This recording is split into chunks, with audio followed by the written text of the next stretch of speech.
अवचट हे जे loop राहतात आणि ते जे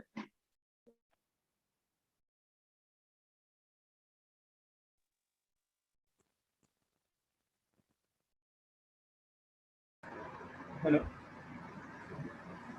यस सर ऍक्च्युली सर हा हा ठीक आहे ना आले आपण ना तुम्ही काहीतरी म्हणत होते ना ऍक्च्युली नाही नाही हे जे अनम्यूट राहतात आणि ते डिस्टर्ब होतंय ना हां जल्दी से म्यूट कर लेना हो मी म्यूट करतोय सर सगळ्यांना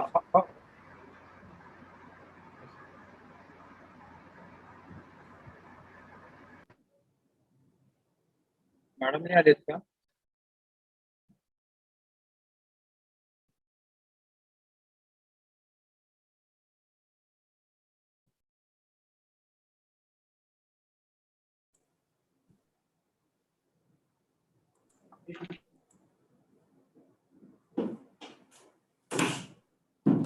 म्यूट में बंद हो जाता ना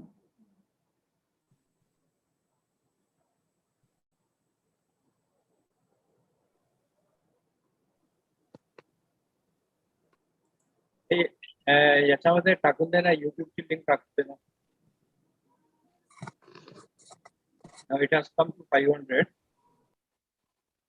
So hereafter those who join, they have to go to the YouTube. Yeah, 500 crossed.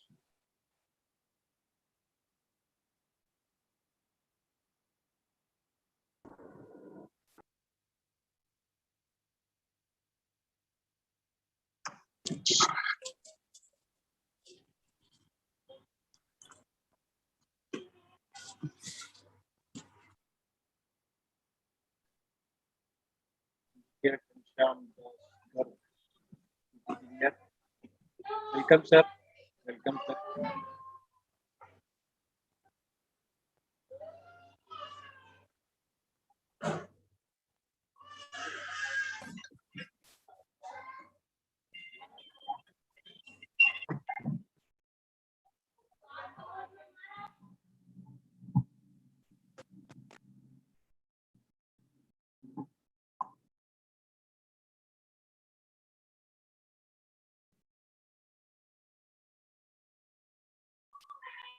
अच्छा ते YouTube लिंक टाकली का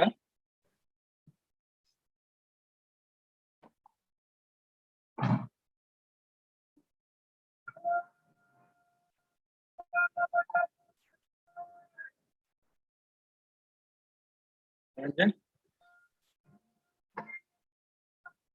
यस सर YouTube लिंक डाला क्या हाँ मतलब वो इसमें कर दिया है मतलब वो लाइव स्ट्रीम तो डाल दिया हूँ हाँ लाइव स्ट्रीम पे डाला है मगर वेटिंग पे डाला है वेटिंग पर डाल रहा हाँ हूँ डाल दो ना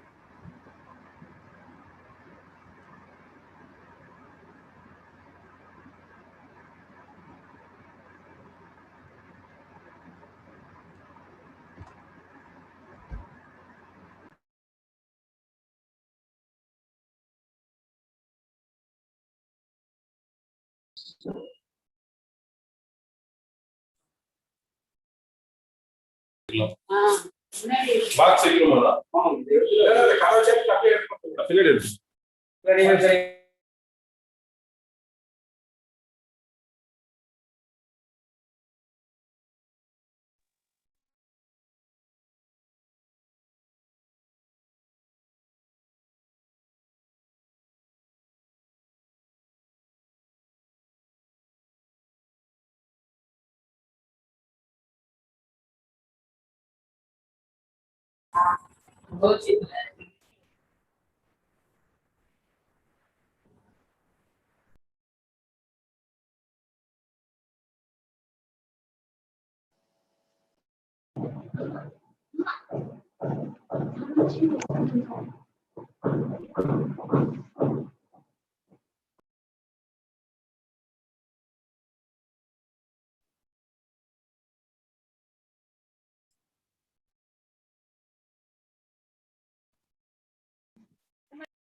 मैडम आप चेक कर लीजिए आपका वो हाँ सर हाँ आवाज आ रहा है। आवाज आ रहा है ना सर? हाँ हाँ आ रहा है।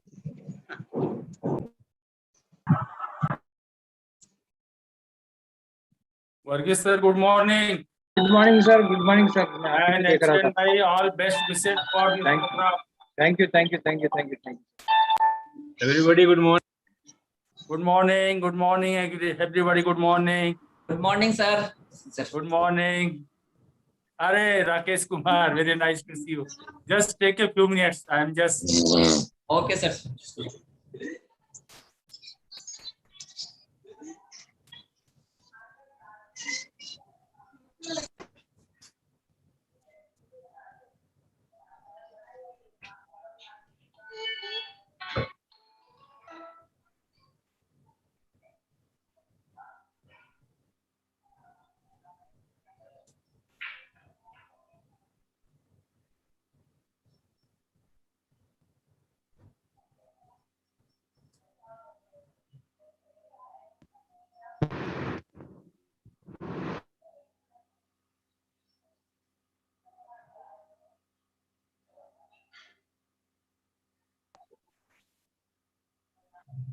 Now the time is over. We can begin with SH.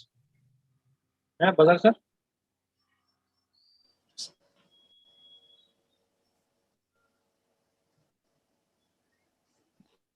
Sir, please wait. There is an issue. अच्छा क्या हो गया? हाँ ठीक है. Okay. Capacity is now 500 full now. We can begin SH.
Good morning, sir.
Doctor ne?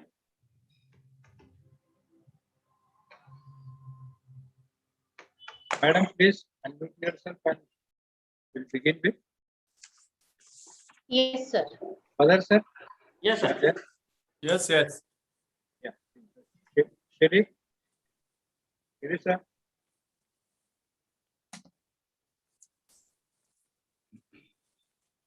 Yeah, we can start, sir. No issue. Yeah. Okay. Thank you. Madam. Yes, sir. Every morning has a new beginning. a new blessing, a new hope. Very good morning to one and all present here. I, Pallavi Randive, Assistant Professor, Department of Civil Engineering, KDKC, would like to welcome you all in the inaugural function of one-day national level workshop on concrete mix design. We have received huge response with more than 2,500 registrations for this workshop, even during the dreaded pandemic by the students representing premier institutions. We warmly welcome you all. Encouragement, enthusiasm, excellency is one of the major aspects of our organization.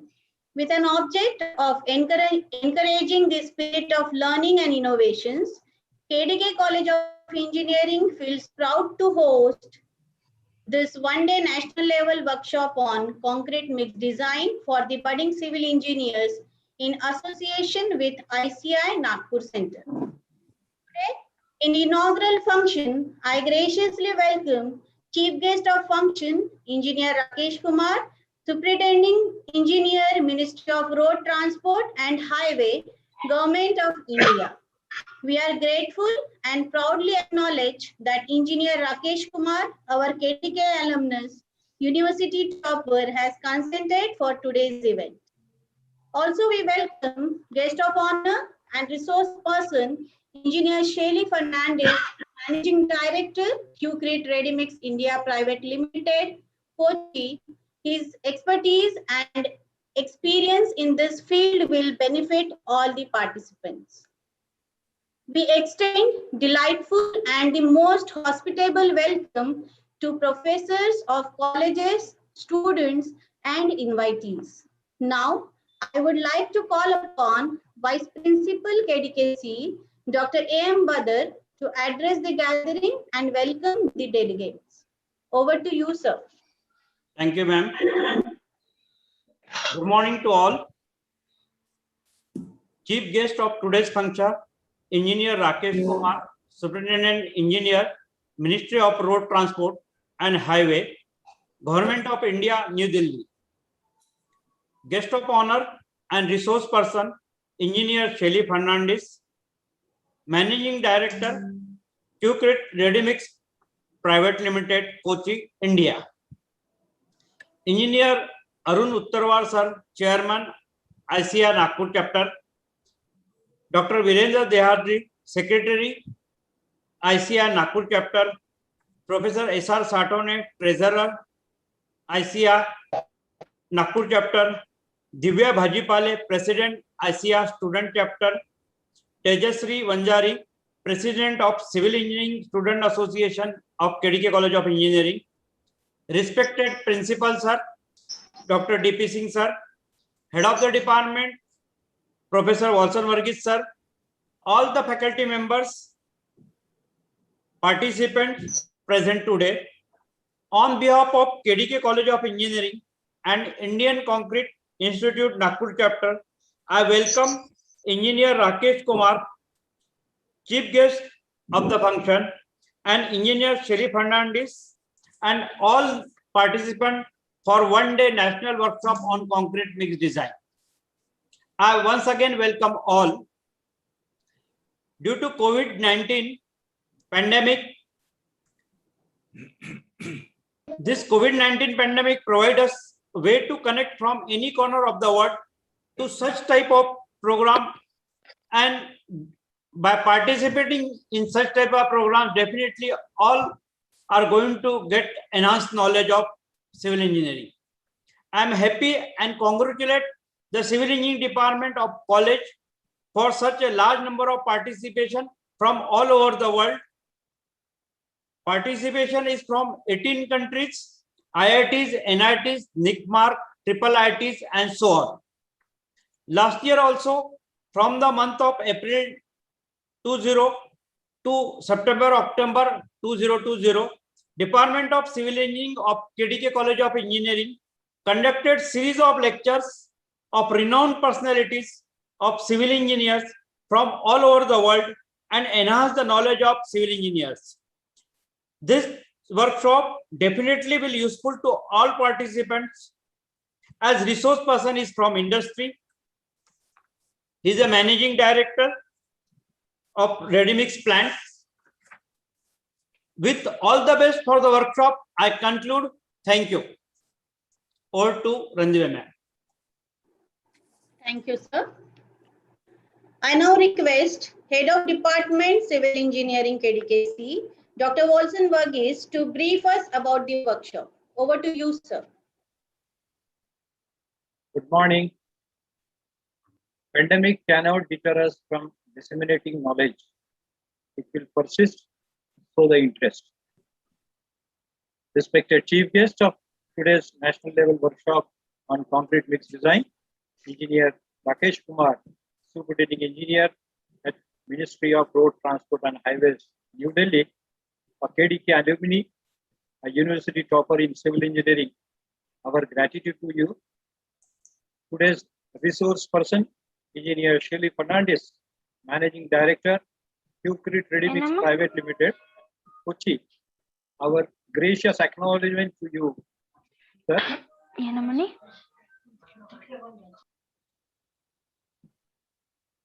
Principal Dr. D.P. Singh, Vice Principal Dr. A.M. Badar, Heads of Department, Chairman ICI Nagpur Chapter, Engineer Uttarwar, student representatives of KDK College of Engineering, all invitees, participants, and especially students for whom this workshop is on set. The essence of successful civil engineering career rests with proper understanding of concrete mix design. Considering this fact, though it is a part of curriculum, still encompasses through practical training workshops, which remains a lifelong learning aspect. This type of workshop have been our annual event for more than 15 years. Experts from construction industry put on their expertise and help in acclimatizing the jargon of concrete mix design. The curriculum aspect certainly underway as a part of compulsory completion. What is beyond, which mesmerizes someone with the quality of teaching and learning. We undertake varied programs on curriculum and co-curriculum contents. Students and faculty actually participates in the event, which enshrines with attaining program outcomes of understanding of basic and advanced knowledge, use of modern tools, practice in society, attempt to work individually and in teamwork, handles different types of assigned tasks with proper communications, enables a lifelong learning avenues. Such quality outlook has bestowed our civil engineering department with 3 times NBA accreditation besides NAC accreditation. I express deep sense of gratitude to Engineer Shelly Fernandez, whose expertise in concrete mix design will take each one of you in the realm of construction industry that you have consented for this concrete mix design. This online workshop, a newer approach in teaching learning, will make everyone comfortable and adorable. Once again, wishing incredible time during the workshop. For patient listening, I express my gratitude to ICI Nagpur chapter, who always been forefront in organizing such events. At the end, I say, do not let pandemic deter in disseminating the knowledge. Thank you. Thank you once again. Thank you, sir. We have organized similar events earlier also. Let's have a glimpse of such events to display that. I request Verghese sir to please elaborate.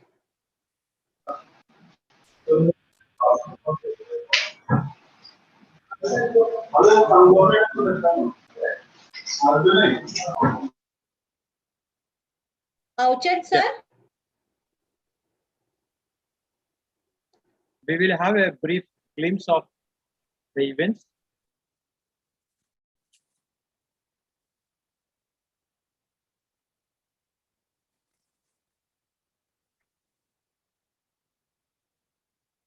Yeah, welcome you to all.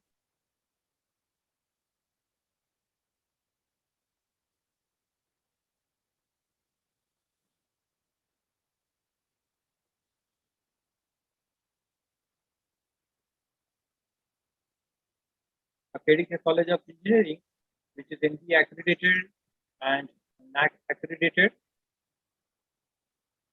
The department is thrice been accredited by National Board of Accreditation.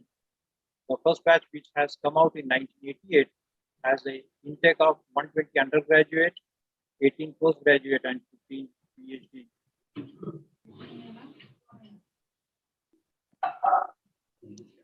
We have a NB accreditation in 2005, 2011, and 2019. Besides, we have a Green Campus Award of 2019, ISO certified. Besides, we have ICA Best Student Chapter Award in 2016 and 19. Recently, in the month of March, we had organized international conference, 3 days international conference on advancements and innovations in civil engineering, wherein the key speakers were from USA, Iraq, Mexico, and so on and so forth. From Philippines also. Other international events we had conducted as an international conference on emerging trends in civil engineering in 2017 and international conference on innovative realms in civil engineering, IRISE in 2018. We had national level events like fire and evacuation drills.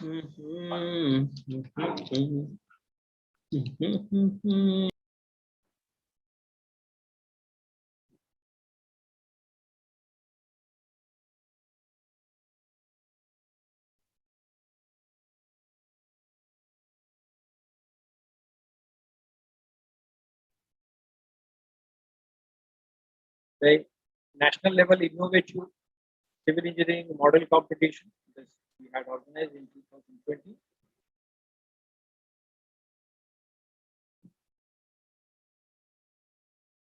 Concrete mix design, which we had taken last year, I mean 2019. 2020 we could not because of the severe pandemic. We had that time Dr. K.C. Thaide as chief guest. He is a deputy general manager in Maha Metro Nagpur. It was a 1 week long workshop. Earlier also we had these events conducted. Engineer P.S. Patankar, a famous structural designer of India as such in this region, was there. Some glimpse on the paper. We had a lot of site visits for the students at various places for the better understanding of theoretical concepts into the practice.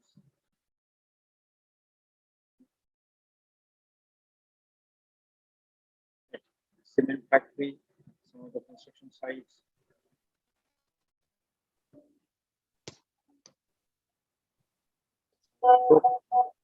Construction.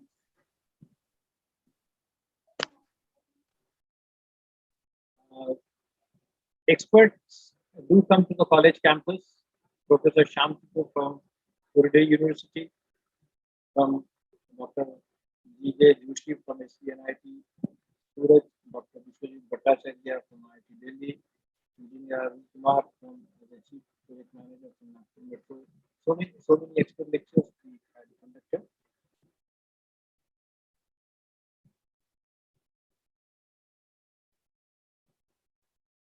Innovation techniques, importance of concrete by General Manager Biplab Gold, Smart City by Mr. Mahesh Morume, Assistant Commissioner. We have good students' performance also. Varghese sir, your voice is not clear.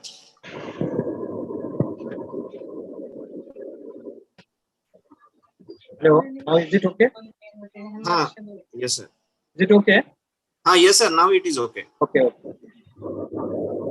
We have students scoring 10 on 10 SGPA in the exam.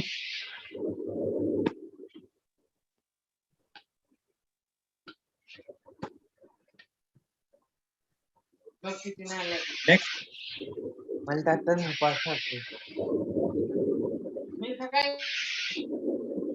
Various departmental activities that we undertake. Next. This is the main portion that we try to make skill development into the students. So there are various skill development activities that are conducted for the students.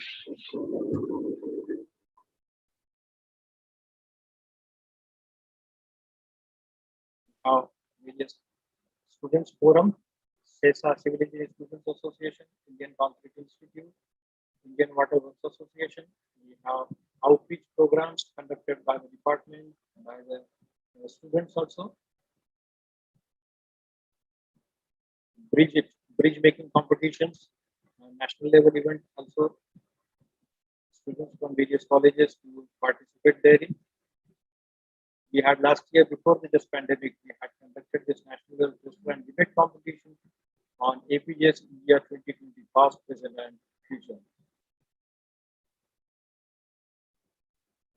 The skill development activity. Various extracurricular activities that also been undertaken. A flash mob, volleyball match. Garbha is every year we conduct. Another Garbha event. Experts come from various places, even from the international forum. Petra Larsen from Sweden had visited our college. She was a judge in the international gold sport. Dr. We moved from Birmingham, UK for the Women Empowerment program in the campus. Various faculty development programs also undertaken for the enrichment of faculty's understanding. At various places we visit to know about the modern learnings of their activities, extracurricular, co-curricular activities, campus recruitments, some of the press cuttings. We had last year wonderful conducted 23 e-talk webinars during the pandemic. From April 2020 to September, we had around 23 internationally acclaimed expertise and come there to have the e-talk.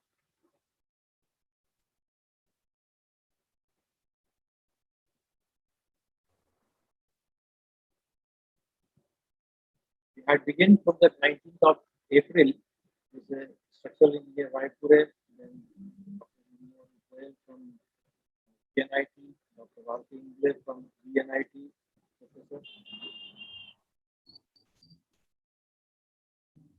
Engineer Hemalji Joshi, Professor Ranjit Desanayake from Sri Lanka, 3rd May 20, and Dr. Vishwajit Bhattacharya from IIT Delhi, Dr. Madhav Pintekar, then Principal, Working College, Engineer Vivek Naik, he was the ICI President, All India President, Dr. Girish Kokli, scientist at NIRI, Dr. B.G. Kundekar, Dr. K.V.L. Subramania from IIT Hyderabad, he was professor there, Dr. Rajiv Gupta from BITS Pilani, senior professor, Dr. O.R. Jaiswal, Ramesh Sharma from IIT Roorkee, Dr. Mukesh Gadge on Vastu Shastra, Dr. L.M. Gupta on Steel Structure Limit State Approach, Dr. Muna Shah, NICMAR ex-director. This is ASC President, Dr. K.N. Guna. He had delivered 3 lectures for us. This is there. Dr. Ashish Juneja, cateching from London. And Dr. Sanjay Kote medical aspects like organ donation. Dr. Pankaj Harput, again on medical aspects. Besides, we have conducted online 2-week international short-term training program on advances in technology and management for civil engineering. We had more than 3,000 registrations for this, and we greatly acknowledge the participants. We had Dr. Eldo from IIT Bombay, and Dr. Pupil Hungar from IIT Roper, Dr. Valagaonkar from VNIT, and Dr. Dhari from VNIT professors. Besides, we had Tom Cheng from New Zealand, Engineer Sandeep Dagubati from New Zealand University of Canterbury for that short-term training program. Tom Cheng from University of Canterbury. We had for the validation function Dr. Pratap Singh Desai as a chief guest. He is the president of IST New Delhi.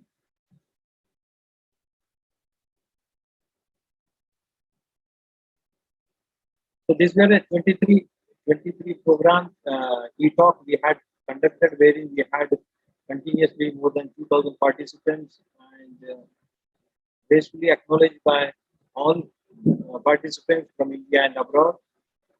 Thank you very much for kind patience listening.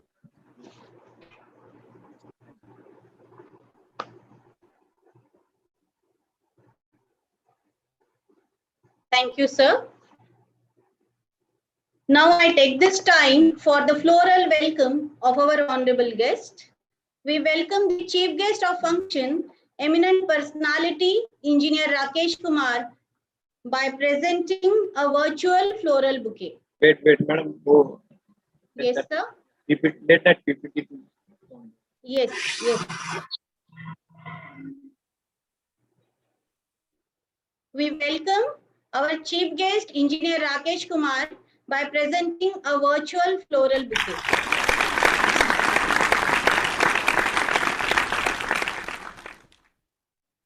Thank you, sir. Let's begin the program with curtain raising ceremony. Let's mark the official opening of the one-day national level workshop on concrete mix design by the hands of chief guest of today's function. I request Engineer Rakesh Kumar to kindly touch the screen for formal inauguration of the function. Please, sir.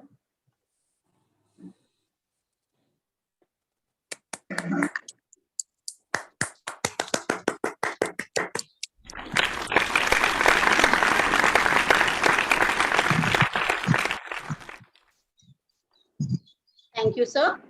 I invite Professor M.N. Umre to introduce Chief Guest Engineer Rakesh Kumar to the gathering. Over to you, Umre, sir.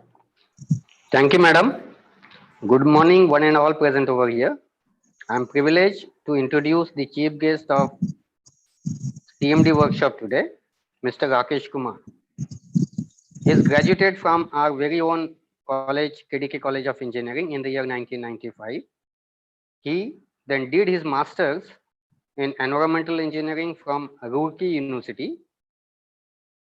Thereafter, he was selected in Central Engineering Services conducted by UPSC in the year 1997. Engineer Rakesh Kumar worked as an assistant executive engineer at Regional Office, Ministry of Road Transport and Highway, Guwahati, Assam from 1999 to 2003. Engineer Rakesh Kumar worked as executive engineer, Regional Office, Patna, Ministry of Road Transport and Highway from 2003 to 2006. He served as an executive engineer at MORTH headquarters, New Delhi from 2006 to 2012 and was in charge for construction of national highway in Odisha, MP and Chhattisgarh states. He was on deputation as General Manager Technical to National Highway Authority of India Limited from 2012 to 2013. He was the project director of National Highway number 8, which runs from Delhi to Jaipur section.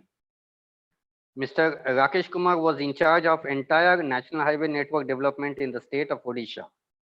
Presently, he is serving as Superintendent Engineer, Ministry of Road Transport and Highway, and involved in looking after the externally funded national highway projects through World Bank, Asian Development Bank, etc.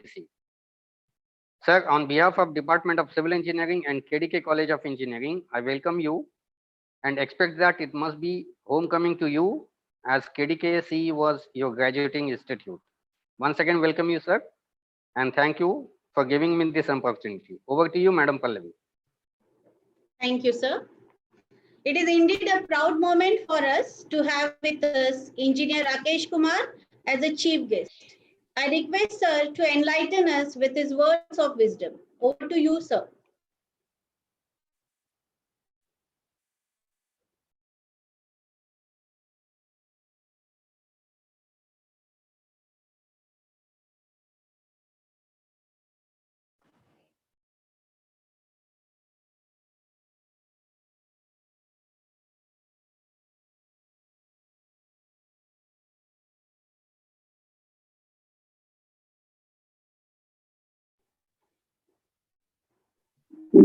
Sir, Please unmute. yourself.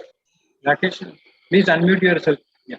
Now it's, Thank you, Professor Randive Madam. Respected Principal Sir, KDK College of Engineering, Dr. DP Singh Sir. Respected Vice Principal, Dr. Badar Sir. Respected Head of the Department Civil Engineering, Dr. Varghese Sir. Engineer Sally Fernandez, Managing Director, Create Ready Mix India, Guest of Honor today function, and resource person for the today's workshop. Other eminent dignitaries and dear participant. A very good morning to all of you. First of all, I would like to thanks for inviting me for today's inaugural function of day-long workshop on concrete mix design, exploring modern technique.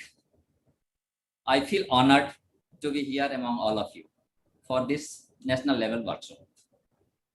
Let me also extend a hearty welcome to all the participants, eminent faculties, guests. Sir, as we all aware, the construction industries, particularly in the field of infrastructure, is progressing with a great pace with continuous development of technology, recent trends in the field of civil engineering.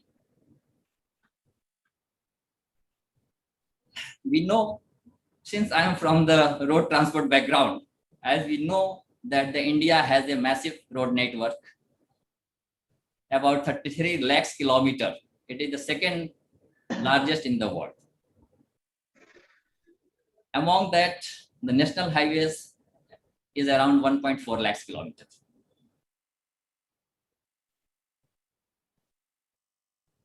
For the development of infrastructure, particularly the road sector, we may aware that the government of India has launched a very massive national highway development project called Bharatmala Pariyojana, which aimed about to develop 25,000 kilometers with an estimated cost of rupees 5,35,000 crore. Apart from this Bharatmala Pariyojana, the government of India has also decided that to develop through a national infrastructure pipeline project. In this NIP project, government of India is planning to execute road infrastructure to the tune of 18 lakhs crore by the fiscal year 2024-25. With such a massive infrastructure plan in India, the country is moving with such a fast pace. It is imperative to look at the material and the technology and bring it out. The speed in construction. Such pure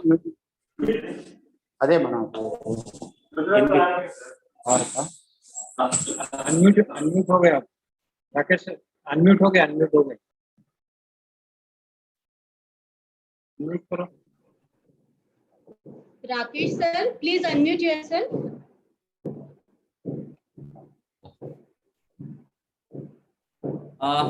Yeah. With such a massive infrastructure plan which we are in hand for the developing in the country, and the country is moving with a very fast pace for execution of such infrastructure development. With such a big challenges in hand, it is imperative to look at the material and technology that bring about the speed in construction, ensure longevity of the structure with minimum maintenance requirement.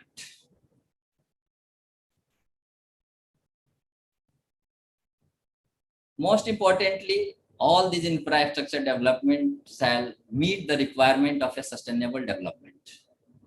Concrete is one of the most versatile and durable construction material that has been to be used for centuries, we all know, being a civil engineer. Concrete provides innumerable applications, whether it is a building, road, railways, dams, etc. Main ingredient of the concrete is cement, aggregate, water, and admixtures also. Due to the varying properties of the material used in the concrete, the design of concrete is not an easy task. The various methods of mixed design are applied for determining the quality and quantity of the concrete.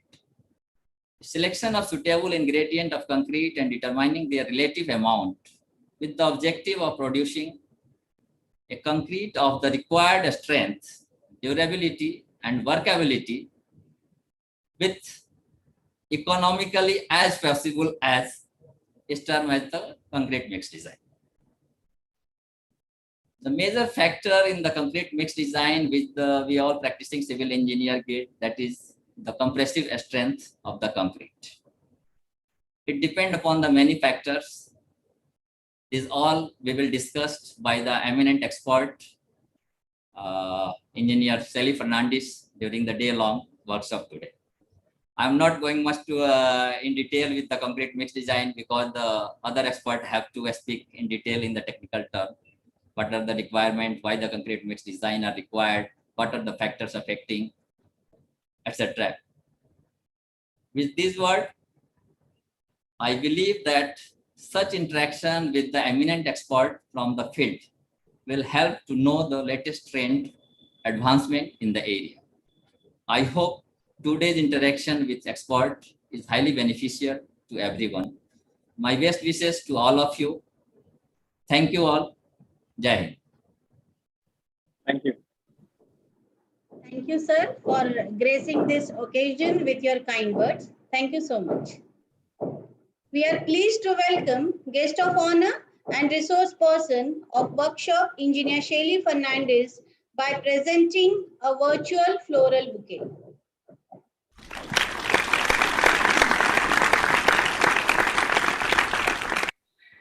Thank you, sir.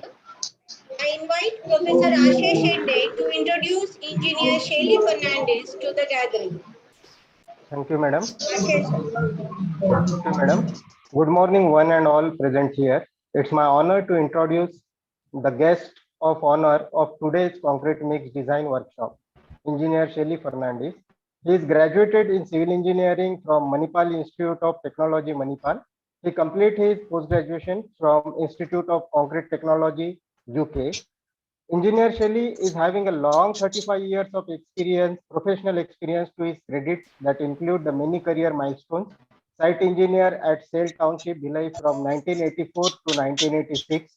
He worked on the Indian First Expressway in the capacity of executive engineer at National Building Construction Corporation from 1986 to 1998. He is also a technical head at Ambuja Cement Limited from 1998 to 2003. He is also a managing partner with a Design Right Lab from 2003 to 2005. Now, he is also a general manager at RMC India from 2005 to 2016. Engineer Shelly currently holds a post of managing director at MS Concrete Qcrete Readymix India Private Limited. He is having a membership of various professional bodies and societies and served as an office bearer that include the chairman of ICI Kochi Center from 2011 to 2015 and governing council member ICI from 2015 to 2017. I, Ashish Shende, on behalf of Civil Engineering Department and KDK College of Engineering, welcome you, sir. Over to Madam.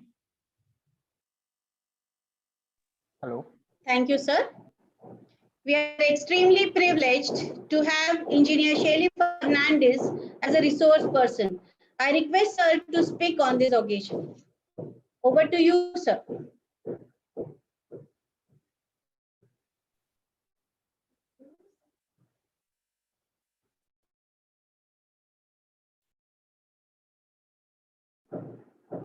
Yeah, Shelly, sir. Sir.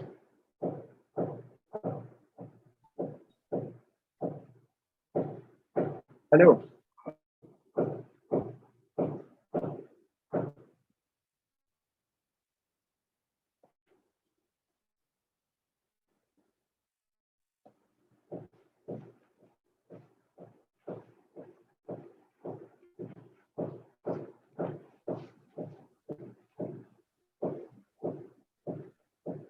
वो out हो गए, he is trying to enter. कौन sir? वो ये resource अच्छा, person. Yeah, join करना he is trying because the capacity is full, ना? He is trying to get in.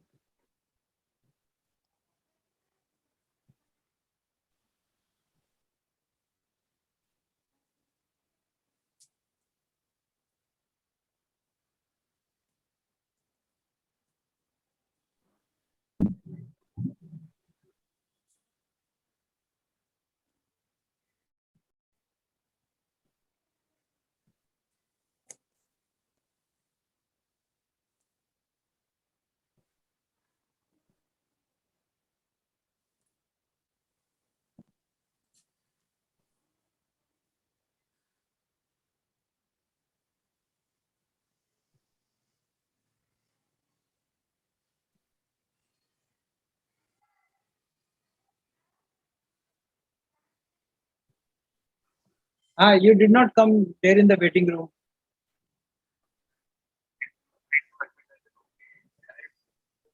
Yeah, you come into that waiting room. I'll allow you to enter in. Huh? अरे अभी allow मत करो, थोड़ा waiting room. Yeah, you please. Yeah.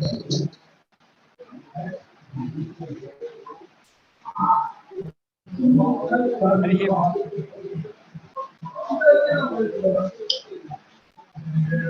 Waiting room allow मत करो, ये admit मत करो अभी.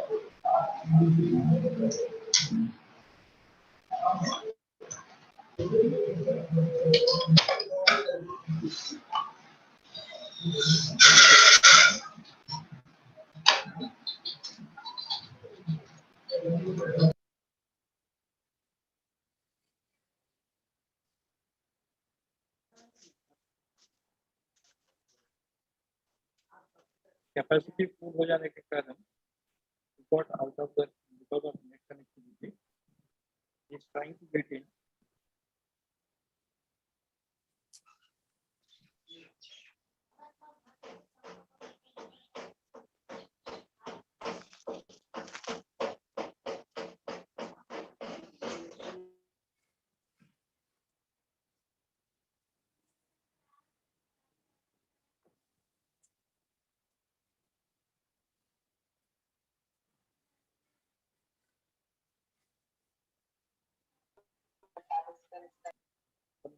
The moment when it comes to the waiting room, please allow me to understand.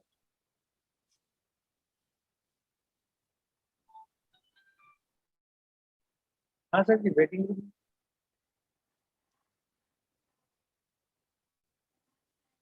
No, there is a vacancy there. I'm waiting for to see you in the waiting room. No, you need not have to. You just join it. Automatically, you will come in the waiting room. I'll allow you there.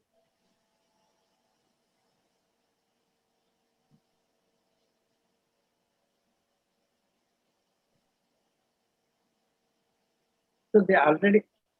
Yeah, okay. You put it okay. Because already there is now 487 only there.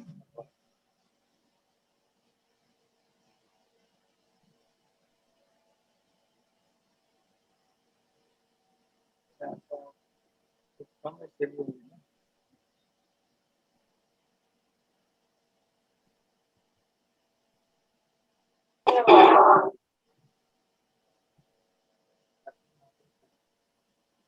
You say something. What is being prompted there?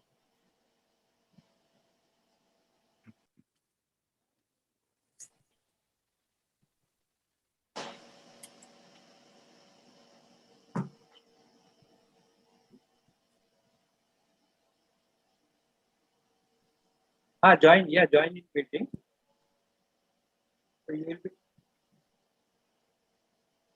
No, but no, you need not have to, because that thing you click on the link.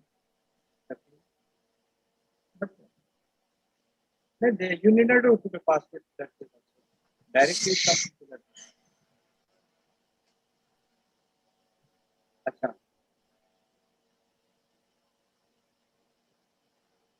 अच्छा session पे हो तो वो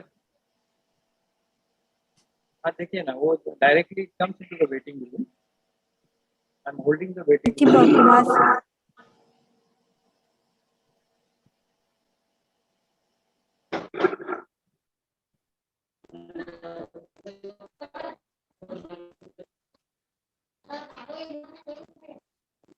अरे invite इस अवचट हुआ invite link भेज दो ना share sir.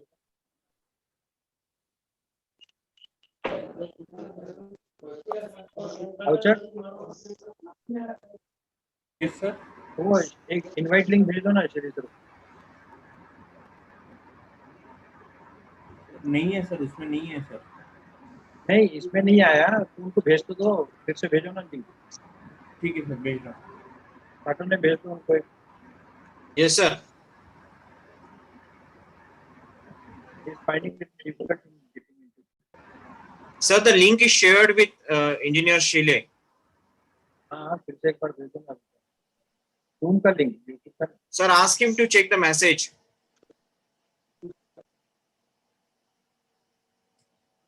No, that's okay. It is now. It is 478 only. There is a 22 room vacancy is there. Why? आप बाहर आके फिर से एंटर करिए, देखिए.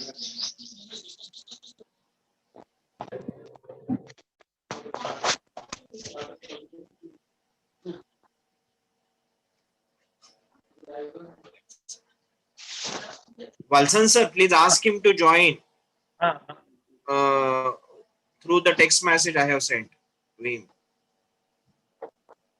The text message is also being sent to you, sir. Please join to that. By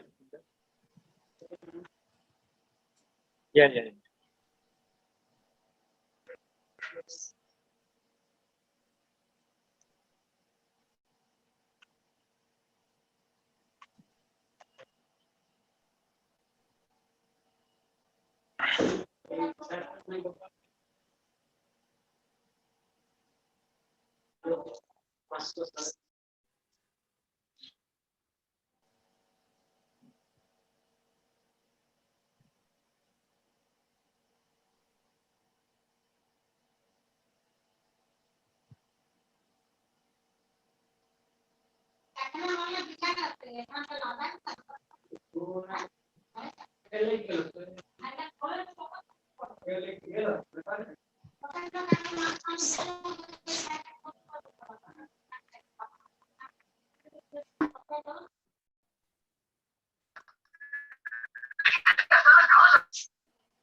नहीं हुआ क्या?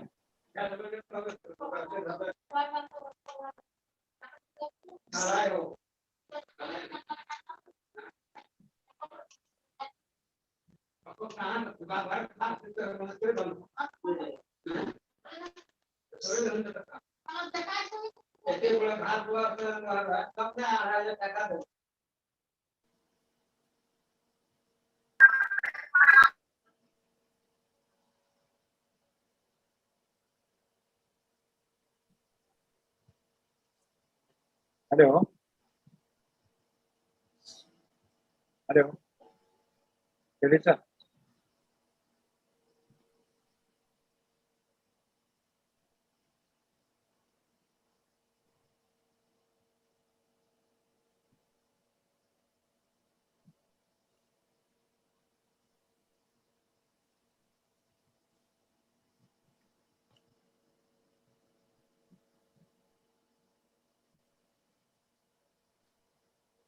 Hello.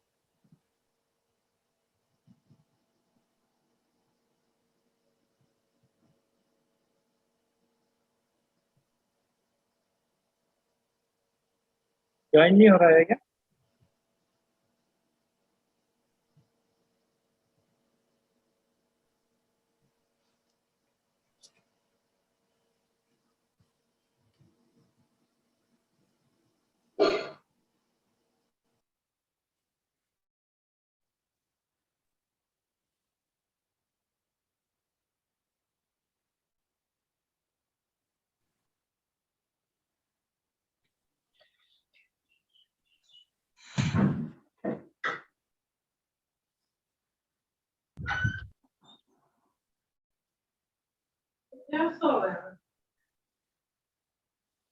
जैल कहाँ सो रहा थी, मजाक कर करो चलो।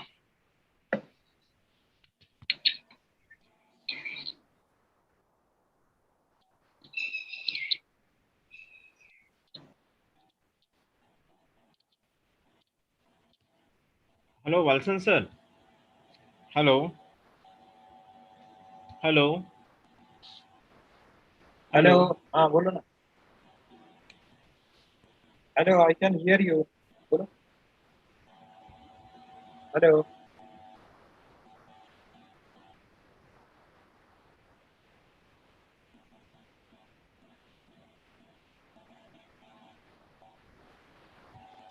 हेलो हाँ बोलो ना.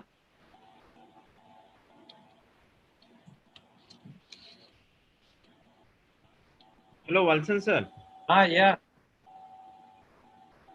सुनाई दे रहा है मुझे. Hello hello. हो रहा है क्या? सर, मैंने उनको लिंक भी शेयर किया ऑन व्हाट्सएप। हाँ. Please ask him to join through that link. It is Okay. Shared on his WhatsApp number also.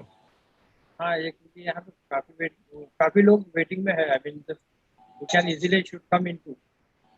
Swapnil, can you share the link to his mail ID so that he can access the Gmail or whatever it may be from his PC, not the mobile and not the WhatsApp?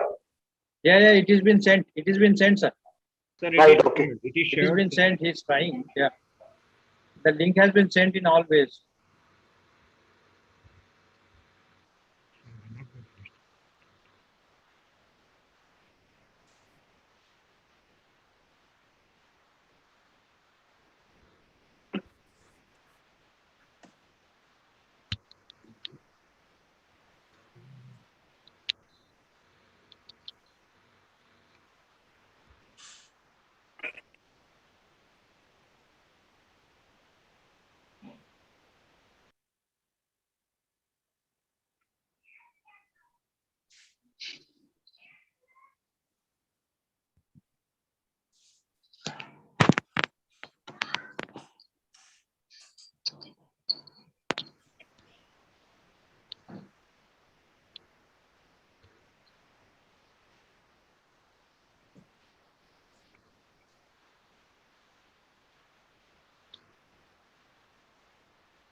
Dhananjay, please check the waiting room.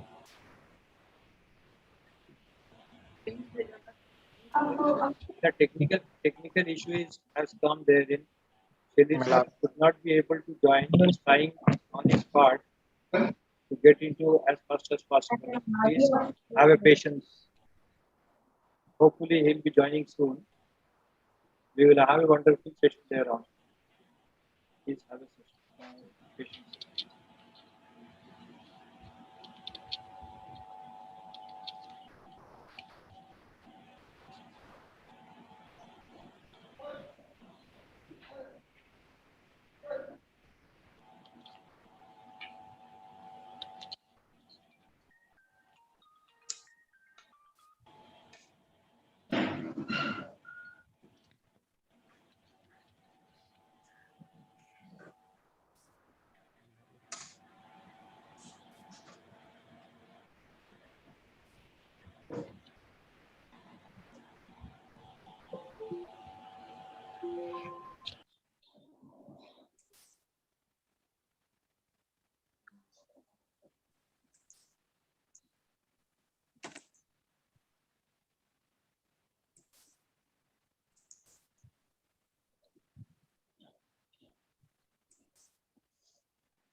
Dhananjay, please check the waiting room.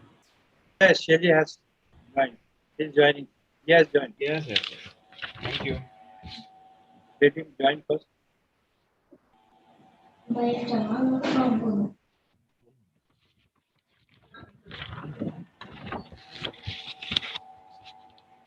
Yes, sir. Shelly has. Shelly, sir.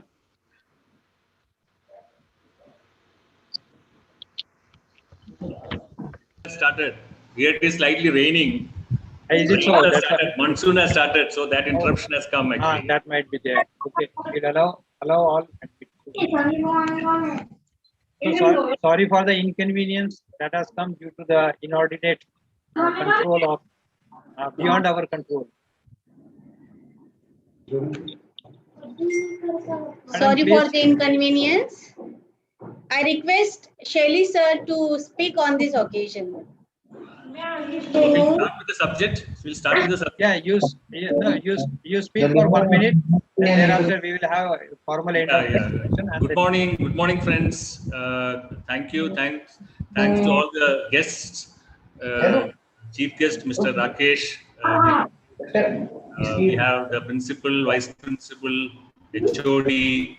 Thanks to everybody for giving me the opportunity to present this particular subject, which I find at the end of the day it will be useful and useful for your day-to-day work actually. I'll not be taking much of the time speaking to you in this occasion because I'll be only speaking after this particular inauguration ceremony. Thank you very much. See you for the program. Okay. Thank you, sir. I request all the guest participants to switch on their videos so as to capture this beautiful moment. I request all the organizing team members also to on their videos. Ouchet, sir.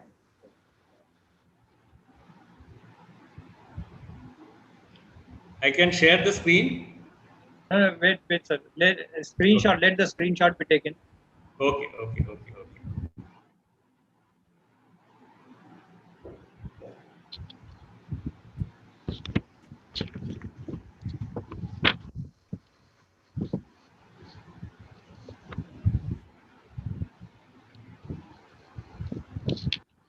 Thanks to all. Now handing over the mic to Professor S.R. Satone to propose formal vote of thanks. Over to you, Satone, sir. Am I audible, ma'am? Yes, sir. Thank you. Chief guest of today's function, respected Engineer Rakesh Kumar, sir. Guest of honor and our esteemed speaker, Engineer Sheila Fernandez. Principal of the college, Dr. D.P. Singh. Vice Principal, Dr. A.M. Badar. Professor and Head and Convener of CMD, Dr. Walson Varghese. Chairman of ICI Nagpur Center, Engineer Arun Uttarwar. Secretary, ICI Nagpur Center, Virendra Dehadrai.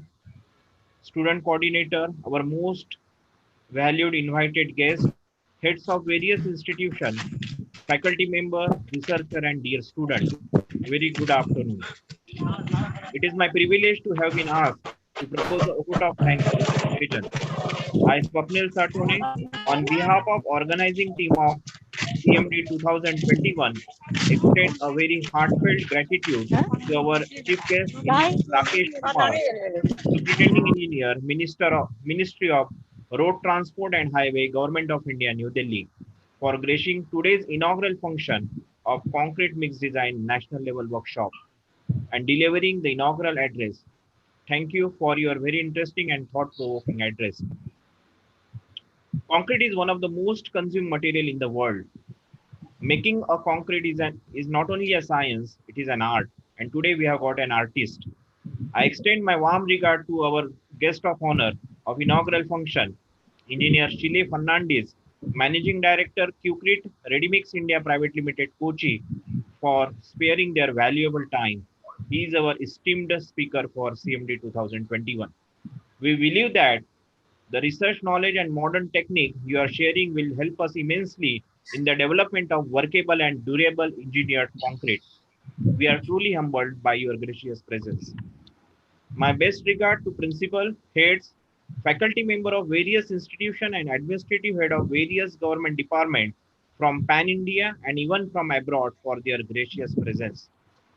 I extend my heartfelt gratitude to Engineer Manoj Kavalkar, immediate past Vice President of Indian Concrete Institute, West Zone, for his support and guidance. I would like to acknowledge and congratulate all delegates who turned up in such a large number from Pan India and even from abroad for attending CMD 2021. Thank you very much for your gracious participation. Heartfelt gratitude are due to the management of KDKC, administrative head, student coordinator, all faculty members for their support. Special thanks to the Master of Ceremony, Professor Pallavi Randive, for the fantastic conduction of inaugural function. We thank you for being with us this morning. It has been a great pleasure. Thank you.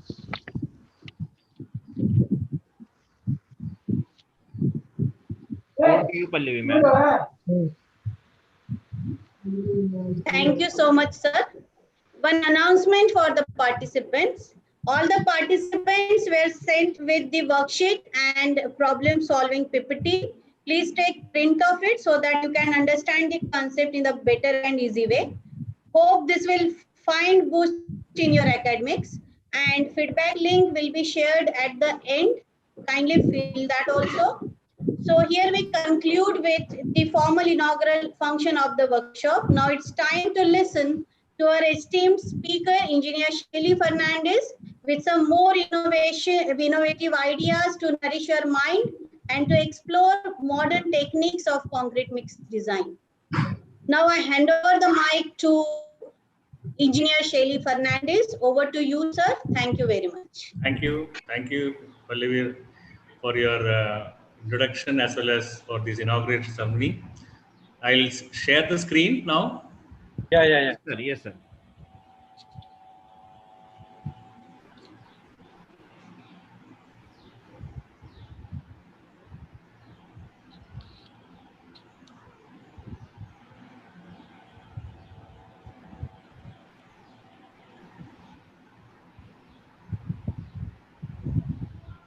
Sir, your voice is not clear. Shale, sir? Okay. 1 minute. Yes, it is clear now, sir.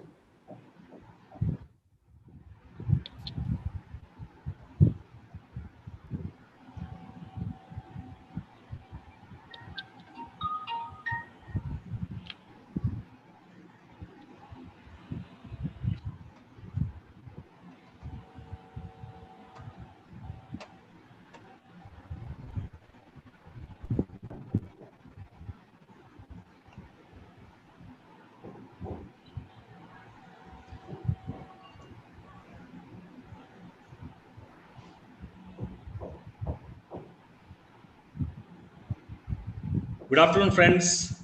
Welcome to today's topic, concrete mix design. I hope all the participants have been given a worksheet as well as some set of PPTs to be taken as printout, because I will be referring to those because I had already in my screen, but for you it will be useful. It has a ready reckoner, and which you can refer it as we'll be solving a problem along with the mix design actually. So let us start with our today's program. So we all know concrete mix design as we knew it. That is, concrete was introduced to us Indians by the Britishers, and this 1-2-4 concrete, which we usually do it all over India.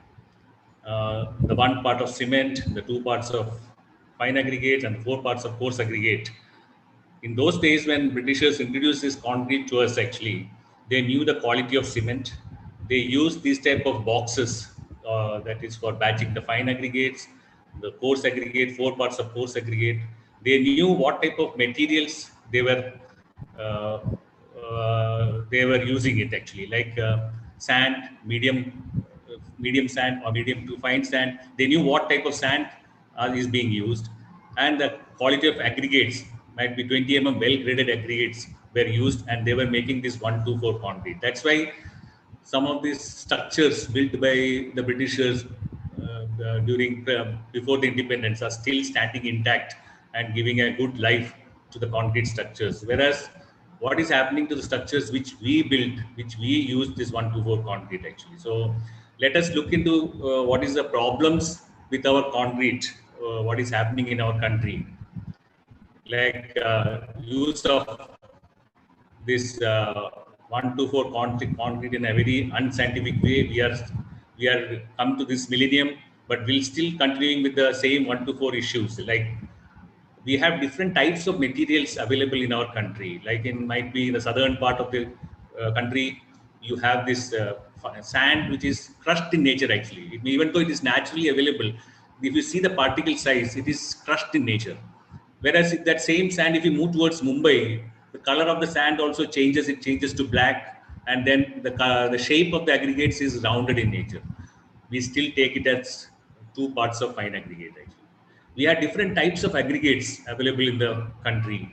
Might be you say that it is granite, which is available in the southern part, or dolomite in the western, or different types of aggregates. We still take it as four parts actually. We say that 1-4. I think our politicians talk about equality, socialism, all sorts of things. But I am thinking that concrete making only is giving the real socialism in our country. You go to Kashmir, 1-4 is there. You go to Kanyakumari, 1-4. You go to east or you go to west. Everywhere 1-4 is there. Immaterial, what type of material, what is the quality of cement, whether we are using PPC cement, whether you are using PSC cement, or whether you are using OPC cement. Yeah, 1-4 is being randomly everywhere. It is very commonly used concrete. Now let us see what is this real problem with our 1-4. The boxes have all vanished actually. Now you can see here the weakest person, the cement which is coming, all cement quality has improved, the packing has improved. You get 50 kg bag at site actually. There will not be any loss. Like previously there used to be a lot of loss because of the bad bags being used or gunny bags being used. Now the packing has improved. The consumer gets 50 kgs at site.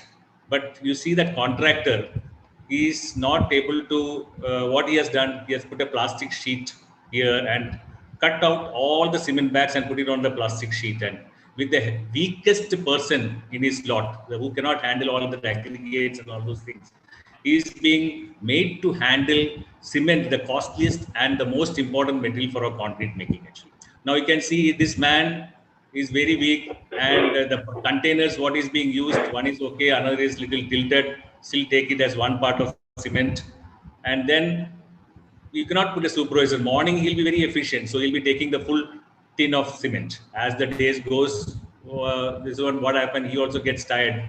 He's a human being, and then the level of cement goes up and down actually. So every batch of cement concrete which is coming out varies actually, depending on his efficiency. Or cannot put a supervisor exclusively watching him whether he's taking 1 tin of cement or not. Actually. Now you can see that all the boxes have vanished. Now it is being replaced with the most comfortable material, that is it is a rubber tokri. It is a rubber tokri actually, which is flexible in nature. You can trust more into it if a contractor wants to cheat you, or the worker feels very tired, he can pull loosely into it and still take it as 2-part. So the variation continues in our concrete or 1-2 concrete making. Now you can see again the boxes are not there. It is being replaced with these mortar pans for batching these aggregates. Now you can see this how the human relation comes into picture here. Now this lady is not looking at him. So what he'll do, he'll put more in his mortar pans to make her life miserable. You can see this lady is laughing at him. So he'll put less in her tagadi and make her life easy. So depending on the love-hate relationship, our 1-4 keeps varying actually. So these are the issues, and also you can see now on the day of the concreting, what I feel is that the supervisor or the engineers becomes a mere spectator actually, because he has not done his homework, and this man becomes a real mixed designer. This man becomes the real mixed designer. So whatever quantity of aggregates or sand goes into the drum, this man will add water accordingly to make it workable. And for a water cement ratio for our engineers goes for a toss, because if we stick to the water cement ratio, you may not get the workable concrete. Then what will happen? The mason or the workers working on the top of the slab will make this man's life miserable. So what he'll do, he'll put the water according to whatever aggregates or sand has fallen into the drum and make it workable and satisfy the workers working on the top. So what I say is actually why engineers are reluctant to do implement concrete mixed designs at site actually. So I say that it is still because we are actually very as engineers we are very comfortable with numbers. We are very comfortable. That is this 1-4 has stuck to our Indian concrete industry for a very long time, because we are very comfortable with numbers. But mixed design is an artist. It's an art. So as civil engineers, we may have to become a little artist to implement this mixed design. That's why we are run away from implementing these mixed designs. Now, all of a sudden, this vegetable slide has come onto this concrete mixed design. You must be surprised why it has happened. It's not, it has got comparison actually. Now, I was working in Bangalore, and you know that my wife used to make, she had got well versed with the type of vegetable she had actually there in Bangalore. So the chilies were not that hard. So she used to make very beautiful sambar, and I used to appreciate her actually. Suddenly, I got transferred to Hyderabad. No, she didn't know that chilies are hard there actually. Then what happened? She made the sambar proportioning in the same way actually as she did in Bangalore. So I have to bear the brunt next day actually. So depending on the type of, it's just like a sambar making actually. Concrete making I can compare with sambar making actually. The only difference is that sambar you can taste it and appreciate your wife, or you can abuse or tell that your sambar is not good. Only the concrete you cannot taste. If you would have been able to taste concrete, I feel you would have thrown 90% of the concrete out of the window actually. So depending on the type of materials available locally, and we have to design our concrete mix design actually. As engineers, we should know there are small changes happening on day-to-day basis. Because you say only the cement comes from a factory actually, where it is produced with all quality aspects in place. Whereas all other things, materials, aggregates, where nowadays we have M sand coming in picture, again it's man-made. Then we have the aggregates, coarse aggregate or aggregates, which are all, it is all cottage industries actually. So there are a lot of varying factors which we have to work on it and then implement the concrete mix design. So today's session actually we'll be going through these steps actually, like concrete specifications, material properties, durabilities, workability, target mean strength, water to cement ratio, water content, cement content, aggregate proportions, correction in aggregate proportions, the mixed calculations, way batching, volume batching. So all these topics will be covered one by one actually, and we will be actually solving one particular problem, M20 concrete we are solving actually. So you can take your worksheets along with you. You can keep filling, or I had also sent worksheets along with the PPT actually. You can also refer that, and so you can just understand as we go through the PPTs actually, through a slide presentation. So let us see what is the definition of mixed design. Mixed design, the technique of choosing the most economical proportion of available materials, that is, which is available near to your area, like cement, water, fine, coarse aggregate. And the mix, whatever mix you designed, should satisfy the following parameters actually. That is most important. First parameter is the workability actually. Workability, why? Because workers are doing the hardest job at site. So we have to satisfy the workability. The strength, of course, as engineers, we are very much interested in the strength part, and durability is the ultimate owners who is going to stay in that particular building which you are designing actually. Now, what is that which shows that the method of mixed design? As per the IS, it states that as this IS Corporations Clause 9.2.1 states, as a guarantor of quality of concrete used in construction, the constructor shall carry out the mixed design and the mix so design. That is, it is not the method of design actually. That is very clearly tell. Any method you can employ. Only thing shall be approved by the employer within the limitations of the parameters and others to be laid down by IS 456. It is only, even IS 10262 is only a guidelines actually. So method is that only with IS method I will do. It is not necessarily. The method can be evolved by you. Only thing, the workability, the durability, strength and the durability parameters as laid down by IS 456 has to be satisfied actually. Now, first step in concrete making, the first step in concrete making is to have a good workable concrete actually. It is just like sending your kids or to school, to good school to learn, or your parents have been sending to you to a good school, to a good college. Why? You have been molded into a good human being actually, good different subjects, their behavior, patterns, everything. So you are being molded into a good human being. Same way, as engineers, you should know how to mold the concrete actually. How can you mold the concrete? You can mold the concrete. You should learn to mold the concrete by giving a good workability to the concrete. There will be, in workability concrete, it is less of entrapped air is there in the concrete. You will be easily able to place the concrete, you will be easily able to place it, compact it, and finish it actually. So that our workability and water cement ratio are two separate aspects actually. Even with low water cement ratio, you can make a high workable concrete actually. Workability is depending on the type of job actually, what you are executing. Suppose if you are doing a road work, you require less workable concrete, low workable concrete. If you are doing a piling work, you require high workable concrete. If you are doing a slab concrete, you require a medium workability concrete. So depending on the type of workability there. So workability and ratio are two separate aspects actually.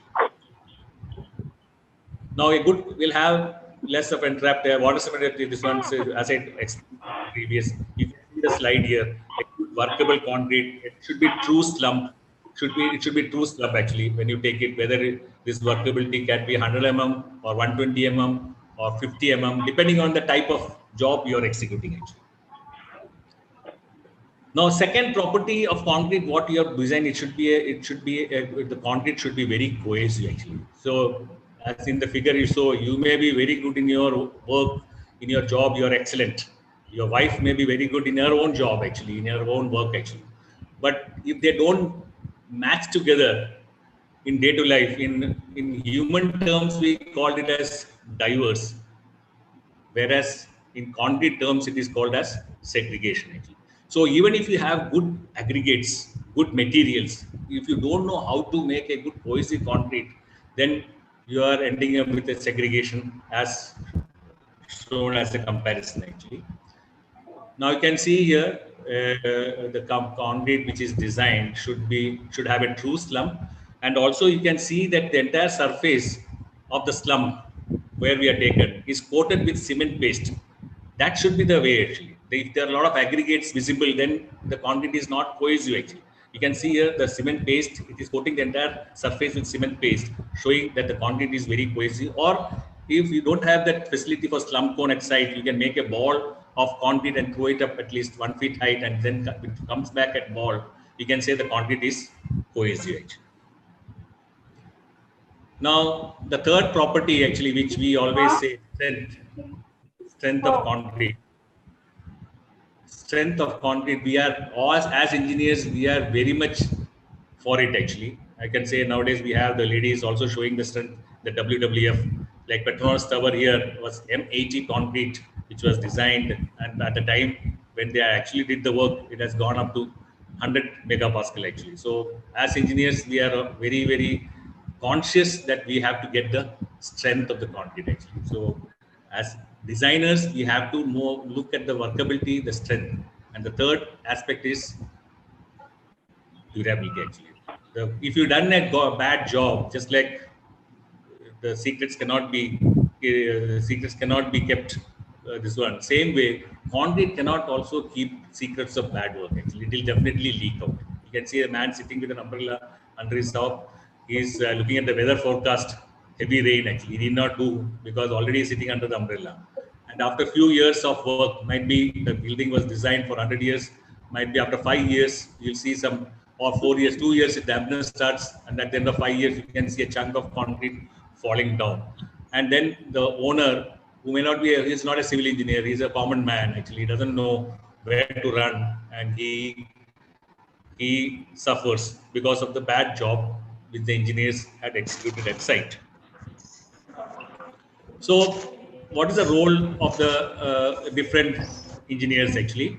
Like structural engineer, the structural engineer specifies minimum concrete that is compressive strength based on the durability aspect, like site exposure conditions as per design and aspect of. This is very, very important. That is, what is a concrete to be designed actually. Suppose if we are doing an M20 is now the minimum concrete to be done for a structural concrete actually. That is as per IS 456. But that is place where it is if it is near to the coastal, if your structure is coming near to a coastal area, then your minimum strength of concrete goes up to M30. So depending on the environment condition, the structural engineer should specify the concrete strength actually. And concrete technology based on the structural input on concrete specification, the technologies design the concrete mixed with knowledge of materials, type of structures, type of supervision to achieve the minimum strength. And site engineer is required to make the concrete at site by doing on a day-to-day basis adjustments on the materials which he has received at site. But most of the sites, this particular design, mixed design, which we are going through, can be implemented even for small building, small house. If you are constructing your own house, this particular mixed design can be implemented. Such type of small 1,500, 1,000 square feet, 2,000 square feet houses, where we are done around 35, 40 numbers. We have implemented this particular mixed design and it works successfully. Might be as time has now gone about even 20 years. During this 20 years period, we had seen nothing as it has performed very well actually. So in a small site, what happened? You become the structural engineer, you are a concrete technology, you are a site engineer, everything is molded into one actually. So as an engineer at site, you should be able to design the concrete, specify the concrete, design the concrete and implement it at site actually. So what is this characteristic compressive strength? We can take page number 1, table 1 actually. What is this characteristic compressive strength? We call it FCK. That definition says that characteristic compressive strength is defined in IS 2006.1.1. The characteristic strength is defined as a strength of materials below which not more than 5% of the test results are expected. Suppose we are making M20 concrete. In that, if you are taking 100 cubes, in that 100 cubes, 5 cubes need not even reach M20. Your concrete is okay, because we are expecting a 5% failure in the particular compressive strength, characteristic compressive strength. Now, this is the characteristic compressive strength, which, as per the IS 456 latest revision, we are divided into 3 parts. Like ordinary concrete, we call it M10, M15, M20. That is, you have to achieve 20 Newton per square at the end of 28 days. Same standard concrete comes M25, M30, 35, 40, 45, 50, 55. And high strength concrete comes M60, 65, 70, 75, 80. We are even reached now M100 in our country. We are also designing a lot of concretes to the range of M100, particularly in the place like Mumbai. Now, before we enter into the mixed design, we have to study about our materials actually. What materials we are using. Just I have put a comparison here. It is just like a joint family. The head of the family is the cement actually. So you should know the real what type of cement we are using for our concrete actually. Then the eldest son is compared with the water actually. If he is an obedient, then your mixed design is good actually. So it can be both. If he is a disobedient, then water can play havoc in your concrete mixed design actually. Then we have this fine aggregates. Then we have this coarse aggregate material in your concrete.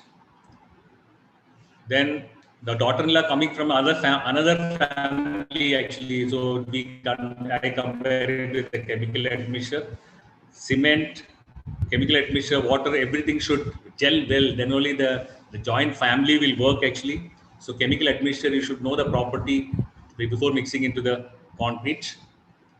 Then again, mother-in-law is compared with fly ash. Some people like it. Some people in the family, some says that fly ash is, if she's gel well with the family, it is very durable. It's good with this one. So you should know the properties to add this fly ash. Same way, ultra fines are there. Now new materials available. Then we have fibers coming into picture actually. So selection and consistency is the key for the mixed design actually. So before we start our lab trials actually, all your aggregates should be in saturated surface area conditions actually. What is the saturated surface area conditions? You can see the figure 1, aggregates below SST condition. Saturated surface area, I refer it as SST condition. That is, what will happen if it is oven dry and if you use it in the lab conditions for doing the trials, water, what we have specified, it will absorb the water actually. So the water which will be available for your trial will be less. You will not get the right thing. Same thing, aggregates above SST conditions contribute to the mix actually. That is, you can see the last figure. If it is more than the SST, then what happens? It will add more to the water actually. So then there will be excess water and you will not get the strength. There will be different variation in the strength actually. Now, what it should be in this condition.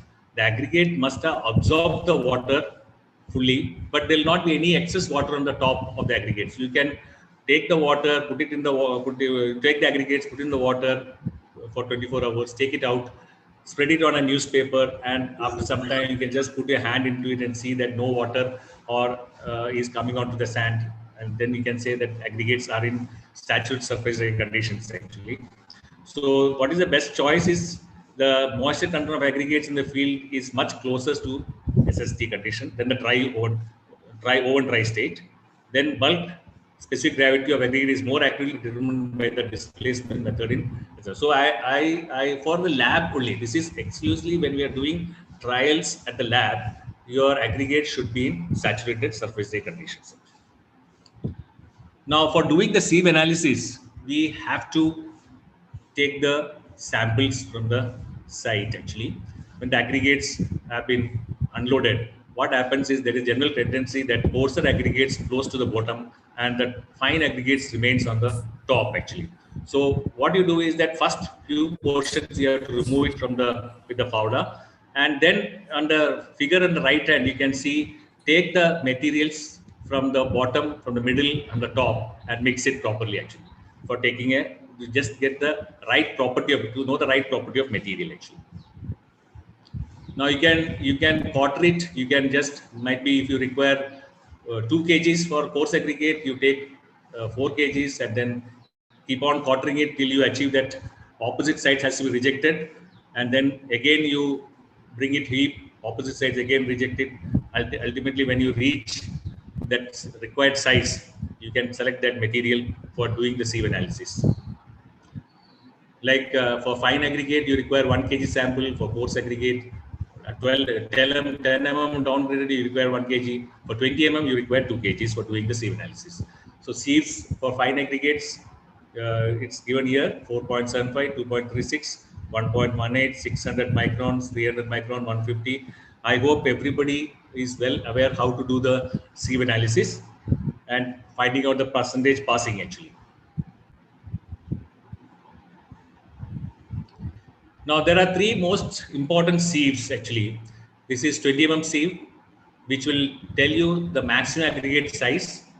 We can fix up the maximum aggregate size actually from 20 mm sieve. Now 10 mm sieve will tell you whether the aggregate supplied by the supplier is well graded or not actually. If it is single size aggregate, then you have to order for a 10 mm aggregates. Then 4.75 mm sieve actually, which will differentiate between the coarse aggregate and the fine aggregate. Here I like to tell you two things.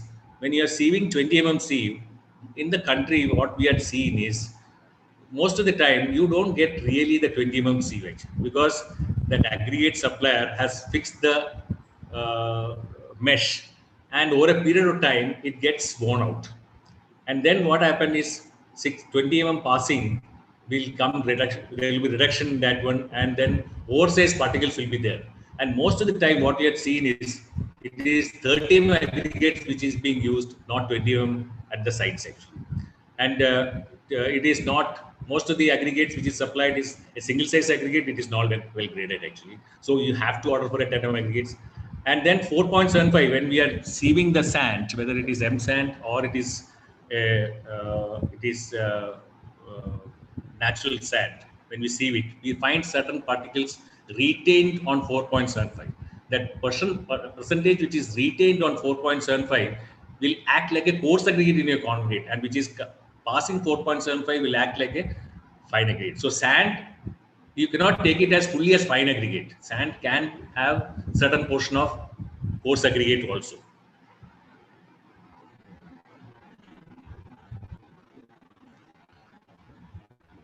So as you know that we will be taking coarse aggregate, CA1 we call it as 10 mm aggregates, CA2 we call it as 20 mm aggregates. Then the following samples are being taken. So these are the tests will be done: C analysis, specific gravity, dry loose bulk density, and bulk gauge. These are the 4 tests which will be doing it for the aggregates actually. Now I'll just click on to, you can take page for fine aggregates, page 2, table 2 actually. Now you can see here the sieve analysis report is being displayed. You have taken, you have sieved it, you have find the weight retained, and then the cumulative weight retained. Then you have found out the passing through each of these things actually. Now here you can note down certain things actually, like what is the percentage passing 4.75 mm sieve. The percentage passing 4.75 mm is 99.3. That means 99.3% out of the 100%, 99.3 is acting like fine aggregates. The sand, we have sieved it. Out of the 100% sand when we have sieved, 99.3 is acting less like fine aggregate, and balance 0.7 is acting as coarse aggregate. So you can note down in that worksheet, percentage passing 4.75 is 99.3. And 600 micron passing, you can note down 600 micron passing as 37.4. You just note down that one, 37.4. 600 micron passing is 37.4.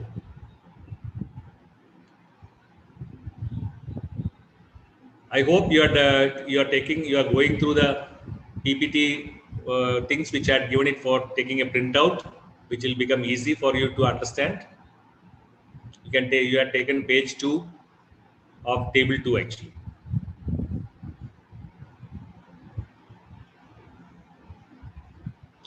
Now again you come back to the sieve analysis of CA1. Now this is a sieve analysis report for coarse aggregate 1. CA1 is actually 10 mm aggregates. Why we are adding? Hello. Hello. The PowerPoint slide is not Visible, sir. Any issue? Hey, YouTube disturb कर रहा है. Sieve analysis, metal 1, that is 10 mm aggregates. 10 mm aggregates, why we are adding? Because I told you. Hello? Hello. Yeah. Any?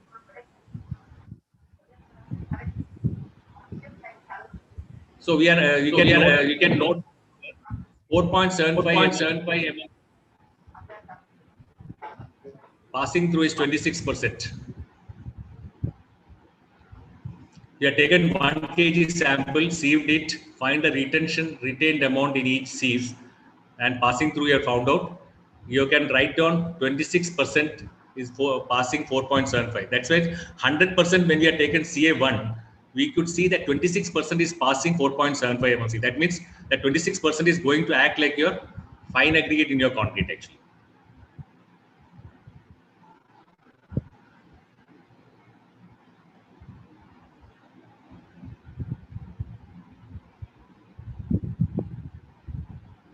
Now we come back to sieve analysis number 2, that is CA.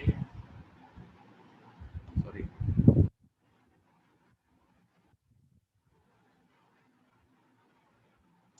Now we can take page 3, table 3 for. Now you can see here 20 mm aggregates. We had asked the supplier to supply 20 mm aggregates, and when we sieved it, 2 kg sample was taken here, and when we sieved it, passing through, we found out what is the 20 mm passing. It is 64.8 actually. If it is 64.8, so you can just note down in the worksheet that 20 mm passing is 64.8.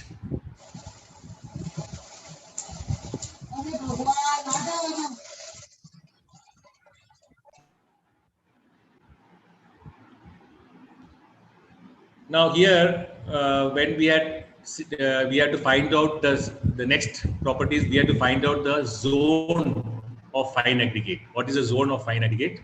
Now, fine aggregate, you can see here, it was natural, crushed, percentage passing 4.75. As from the sieve analysis, we got 99.3.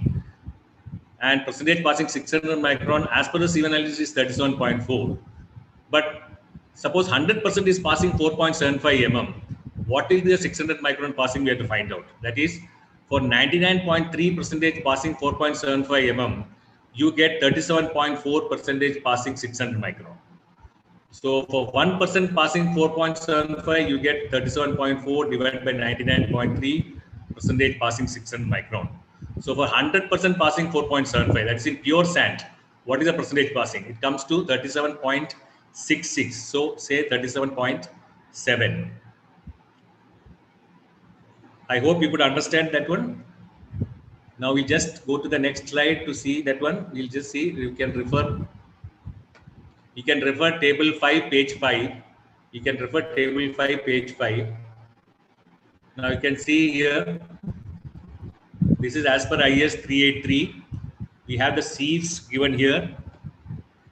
10 mm, 4.75, 2.36. This is just to find out the zone of our fine aggregate actually. Now you can see here, zone you can find out only from 600 micron sieves. 600 micron sieve, you can see zone 1 15 to 34, and zone 2 starts from 35 to 59. Zone 3 starts from 60 to 79, and zone 4 from 80 to 100.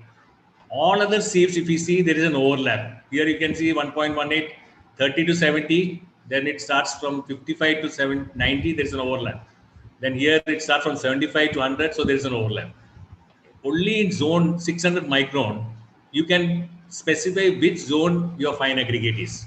So you can say here zone, it is in zone 2, because 37.7 comes between 35 and 59. So you can just note down the zone of fine aggregate is zone 2. Now you can see here, it is zone 2.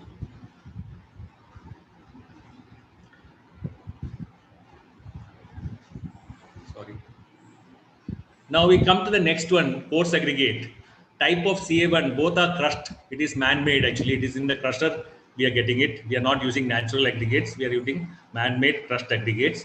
Percentage passing 20 mm sieve is 64.8 and percentage passing 4.75 mm sieve is 26% actually, which we have got it from the sieve analysis report. Now you can see we have to fix the maximum aggregate size. What is the maximum aggregate size for the concrete? So by sieving 20 mm, this is the aggregate size which we are using in our concrete. Now you can see here. Now you can see table 6, page 10. Table 6, page 10, you can see here percentage passing of aggregates passing 20 mm sieve. Percentage of aggregates passing 20 mm sieve. If it is between 0 to 25, the maximum aggregate size is 40. If it is between 25 to 75, the maximum aggregate size is 30. And if it is between 75 to 100, it is 20 mm, maximum aggregate 20 mm. So in our case, it is 64% only is passing 20 mm sieve. So what is the maximum aggregate size in our case? It is 30 mm.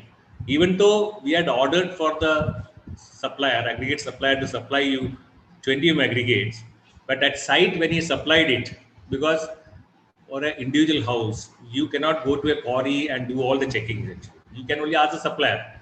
And supplier on that particular day or some quarry, if he has taken whose sieve size has been worn out, you are going to get a bigger aggregates actually. So most of the cases, what we, in my experience, I found that it is not 20 mm which is being supplied at the site. It comes to around, it is 30 mm most of the time. Some sites we get it as 20 mm actually.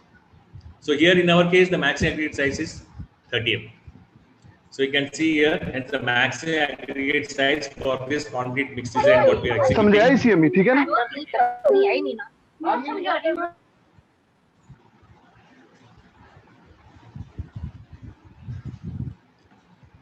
Now we have to get the specific gravity and dry loose bulk density. Now you can here go to page number 6, 7, 8. All this will indicate you the specific gravity, dry loose bulk density, and the bulkage actually for the fine aggregates. Now specific gravity you can use particularly use a pyknometer to find out. We can take the empty weight of the beaker as W1, fill 1/3 portion with the aggregates, and then take it as W2. Then add water up to the brim with the aggregates, take it as W3, remove the ingredients, whether it is fine aggregate, coarse aggregate, remove it, and then take the weight up to the weight, it is W4. Then you can get W2 minus this formula, you put it, you get the specific gravity. Dry loose bulk density, why we are taking it? Basically, it is to find out the, to convert it from the weight to volume actually. When we are doing a volumetric basis from weight, we get everything in weight, we convert it to volumetric. So what we can do is, we can fill it up with a cube mold which is available at the site. If you have a cube mold available at the site, you take the weight of the cube mold as W1, empty weight. Then fill it loosely. The aggregates need not compact it actually. Just fill it loosely up to the top and then take the weight as W2. Should be filled loosely. Then W2, W1, you get the mass of the aggregate filled in the cube. And we know the volume of cube actually, 15 centimeter by 15 centimeter, 15 centimeter. You get the unit in kg per liter actually. So this has to be done. These two has to be done actually, very simple thing, which can be with simple equipments, which can be done at our site itself actually. And same thing on the day of the concreting, we should know what is the bulkage of fine aggregate. It is on the day of the concreting, not at the lab. Now lab trials, when we are doing it, we'll do it only in weight. When we go to the site, we may have to do it with, there will not be any weigh batchers. So we use volumetric, then we have to have this bulkage coming into picture actually, because the sand actual volume we get it only in dry state or if it is in fully wet state actually. Now you can take a portion of aggregates, cylinder up to 200 mm cylinder or something, you can take it up and this one fill it up with water actually, wait for some time, the sand will settle to H1 minus H2 or divided by H2 into 100 will give the percentage of bulkage actually. So you can write down with all these things what we have done. Specific gravity for fine aggregates, what we got is 2.62.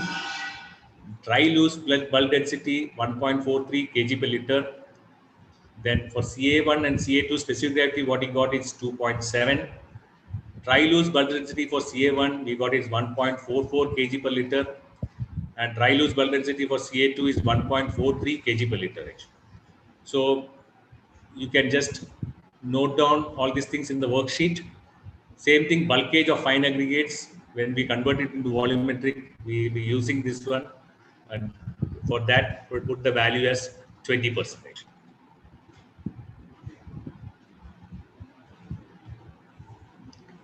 Now we come to the next material, cement.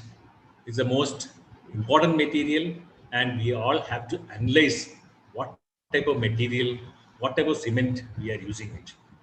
Now what happened is one particular engineer who was passed out and wanted to, when I was taking this concrete mix design, she came running to me and told that, sir, I had used a particular brand of cement. We were using trials in the lab and it was giving good result. But when same brand I had ordered for my house work actually, so that is not very poor results it's giving. I said that what is that? What is the content which is being used actually? Whether it is a ordinary Portland cement or it is a PPC cement or it is a PSC cement. He said just he ordered the brand actually. This brand will have different types of cement actually. The same brand may produce ordinary Portland cement, same brand may produce PPC cement, same brand may produce PSC cement actually. So you have to know what, because that lab trial somebody must have given for a project work OPC cement at your college and you got good result actually. But the same brand which is coming to your site is a PPC cement, which as per the IS code only it need to give only 33 Newton per square. Whereas OPC there will be 43 grade which gives strength above 43 and up to 53, or 53 grade cement will give strength above 53 grade Newton per square. So there are different types of cement now available in the market, like OPC is there, 43 grade, 33 is no longer available in the market. OPC 53 is there. Then we have PPC fly ash base as per IS 1489, which says the strength of cement need be only 33 Newton, should be above 33 Newton per square. So we have both PPC and PSC cement available in the market, which is generally giving a strength from might be 38 Newton per square to 65 Newton per square actually, or PSO. But whereas ordinary Portland cement, we have 43 grade will definitely give you strength above 43. We have something which is definitely give you strength above 53 Newton per square actually. So we, for prompting greener concrete, now what is happening to the companies has stopped supplying ordinary Portland cement 43 grade or 53 grade in the market. For brick, it is being only supplied to ready-mix companies or big projects actually.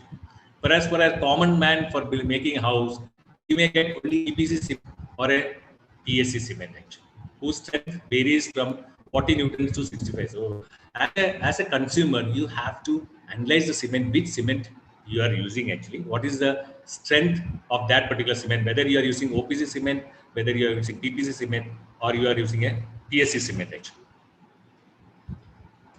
Now, how to analyze that one actually? We have, which it varies from time to time. Most of the brand, what it comes from different factories also it varies actually, but we'll not go into that depth actually. But definitely we have to analyze the cement and put it in these grades actually. As IS 1026298 figure 2, it gives a very good relation between the free water cement ratio and concrete strength and grade classified in 6 types. That is grade A to F. It is not 33, 43 grade or 53 grade. Any cement has to be categorized in these grades. Grade A cement or grade B cement, grade C cement or grade D cement or E cement actually. Now, this shows what cement reduces the 28-day strength, increases the same. If you, I'll show you the figure how it is coming. Before that,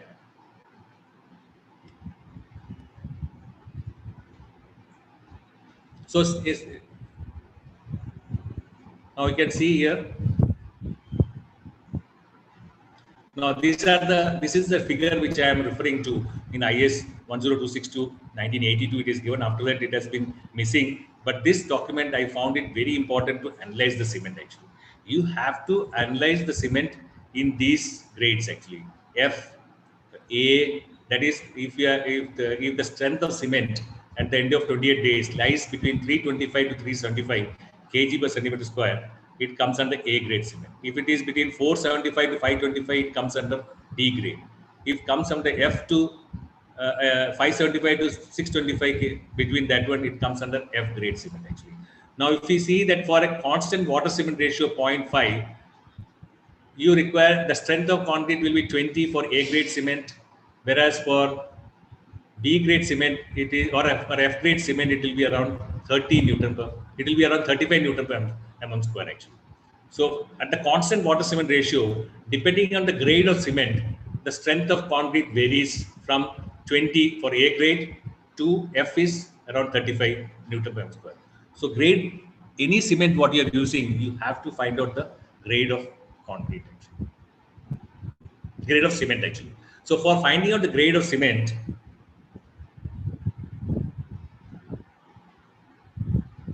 so here actually you cannot have a single day test report from the company to put it in particular grade of that's grade which I had already shown you. You require at least 30 results. Either a college can help you in finding the same cement used over a period, 30 test results of a period or a period of time. If you are having that results, that can be used to find out the characteristic strength of cement actually. This is not of concrete, I am talking about cement. You should have 30 concrete results.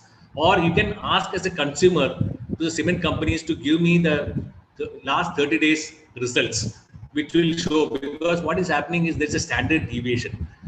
As in the cement companies, what happens is that every day the lime or the raw material which goes, it varies. So you're not going to get the same strength over a period, same on the every day. It is not possible actually. That strength varies. So what is the variation? That standard deviation you have to find out.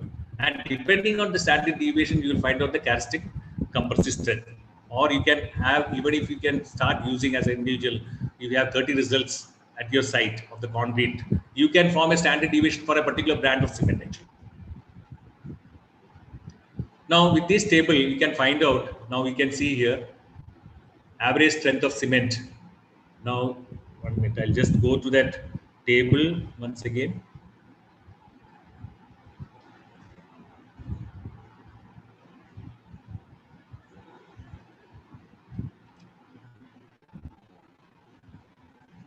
Now you can take page 15, table 7. Page 15, table 7.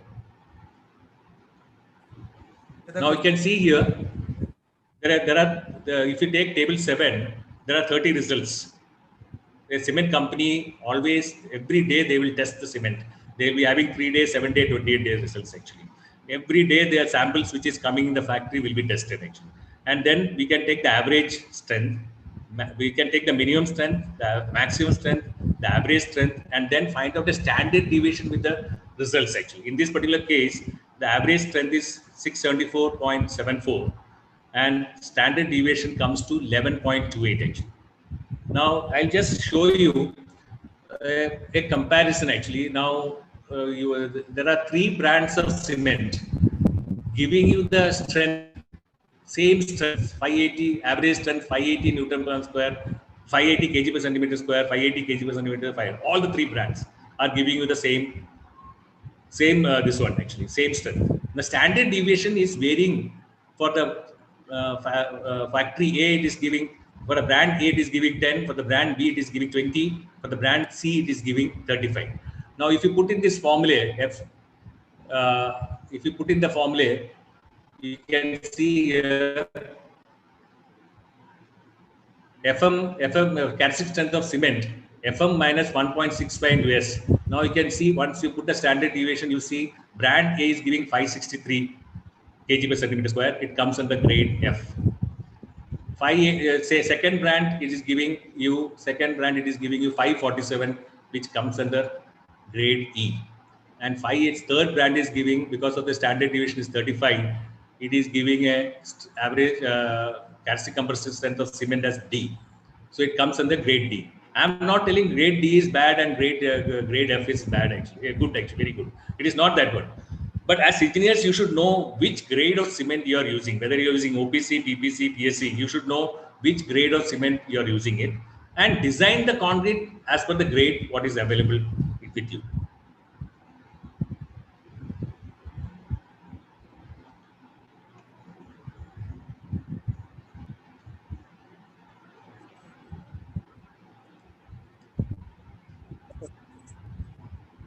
Now,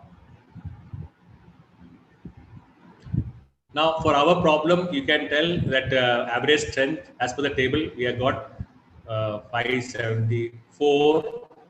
Then standard deviation, we got 11.4. Then calcic compressive strength is 655.19 kg centimeter square. That is substituting in this formula. This is for strength for the cement, calcic compressive strength of cement actually. So it is coming FM minus 1.65 inverse is 655.19. And if you refer to that table A to F, so it comes between 575 to 625. So it comes under F grade cement. So you can rate the grade of cement is F actually. So grade of cement we had fixed as F. Now you can just click into the worksheet to see everything is okay.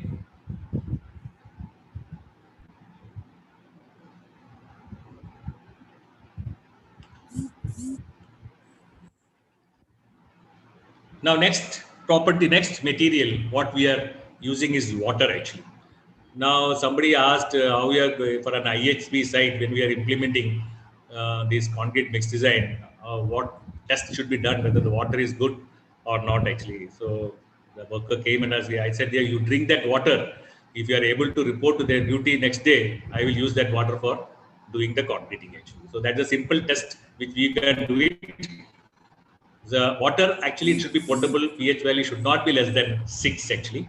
Solid should be within permissible. The best test is that you can do some take the cube, 3 cubes you can take it with distilled water, and 3 cubes you take it with the water which you are going to use it. The strength should not be less than 90% of what we are getting it from the distilled water actually. So that is the simplest test which we can do it. For the water, which water to be used for our concrete. Best is the potable water only can be used for your concrete making actually. Now we come to the next step actually. It is the durability factors. As I told you in the beginning, the durability with the durability reference, because durability has now given a more prominence in our IS code. So any concrete to be decided, we have to decide as per the environmental condition or exposure condition actually. Now this is given as per the table. This there. I'll just show you what is the table. It is table 8, page 18. You can refer table 8, page 18. Exposure conditions. So what is that exposure says? Mild concrete surface protected against weather or aggressive conditions. Moderate is concrete surface sheltered with severe rain or concrete exposed to condensing rain, continuously underwater, exposed to non-aggressive, so all comes under, or coastal environment. Then severe concrete exposed to severe rain, or completely immersed in seawater, very severe or extreme. So as an engineer, you should know where the structure is coming actually. So if I am making a house in Cochin, I have to make a concrete, design a concrete for at least with M30 concrete actually. That is the structural concrete should be M30. Whereas if you are making a house in the central India or in Nagpur, you can very well go with M20 concrete. That is the mild. The exposure condition will be, environment condition will be mild. Whereas in my case, it will be in Cochin, it will be severe because we are near to the coastal environment. So this environment plays a very important role. You have to design as an engineer what concrete to be done actually, because the code as specified as M20 doesn't mean that it's uniform throughout India. You do a construction and you tell that after 5 years my house has deteriorated and your house is standing intact actually. There is no use trying, because code is very clearly telling that the minimum grade of concrete RCC should be M20. Whereas if you are making a structure near the coastal area, your strength of concrete should be at least starting with M30. So we can put, today we are designing a concrete with a mild exposure condition. And for mild exposure condition, you can refer table 9, page 19, you can just refer to the table 9, page 19. Now here it is given minimum cement content and maximum water cement ratio for a different exposure with nominal aggregates of 20 mm nominal size. Here the maximum aggregate size which is given is 20 mm. This table is basically for designed for 20 mm aggregates actually. Maximum aggregate size is 20 mm. So for mild, you can see here exposure is given for plain cement concrete, the cement content and free water cement ratio is given. Reinforced concrete RCC minimum cement is given, maximum free water cement ratio is given, minimum grade of cement, minimum grade of concrete also is given here. Actually. For mild, you can see here the minimum grade of concrete is M20 and maximum free water cement ratio is 0.55. That is when I say free water cement ratio, it definitely says that all your aggregates in saturated surface area condition. The water what you are going, that is 0.55 into 50, that is 27.5 liters. What I am adding should be entirely available for workability and hydration purpose. Actually, that is the meaning of free water cement ratio. And minimum cement is 300 kg per cubic meter. Actually, this is for maximum aggregate size 20 mm. So you can write down a same thing for moderate, severe. For severe, your strength starts with M30. RCC starts with M30. For very severe, it starts with M35. And water cement ratio is 0.45. For extreme, it starts with M40 and water cement ratio is 0.4. So this table is very important to fix the maximum free water cement ratio and minimum cement. It cannot go below that one. This table is basically fixing the durability factor for our concrete mix design.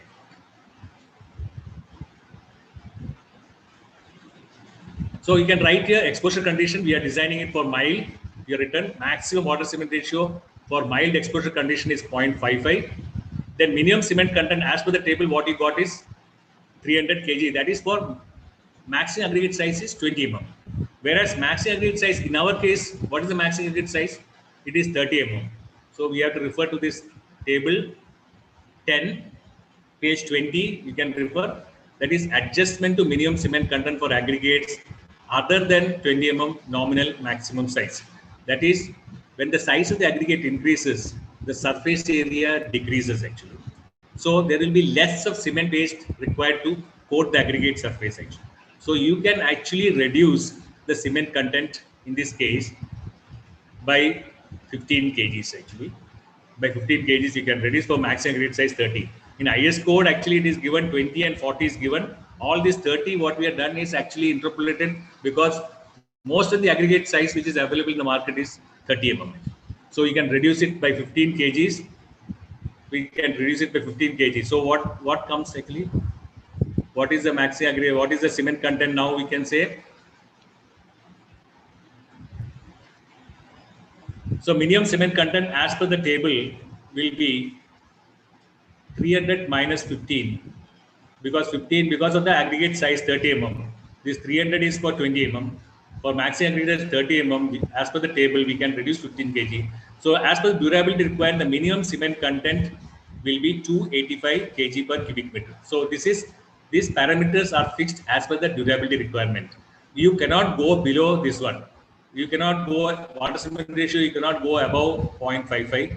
Cement you cannot go below 285 for designing it actually. The next property is workability. Now workability, as I told you in the beginning, it is depending on the type of work what you are executing actually.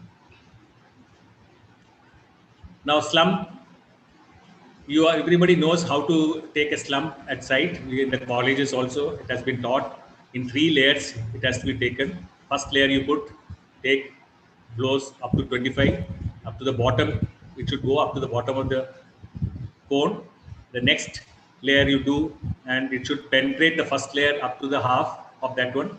And third layer you put it, and penetration should 25 blows should go half of the second layer. It should penetrate, and that way, and then take it out and then measure the slump. So that way we measure it here. Now here's a table which is given degree of workability very clearly, very low, low, medium, high, very high actually. So now here we are designing for a slab. We are designing it for a normal slab actually. So we take it as medium. We are designing the concrete for medium workability. Now in this case here for 20 mm aggregates, the slump given is 25 to 50. That is average slump is 37.5 and 30 mm is not there. Here average slump is 40. So you can put it 30 average slump comes to 50 to 100. So average is 75 actually. So we have to do an interpolation to find out what is the slump we will be designing for 30 mm aggregates actually.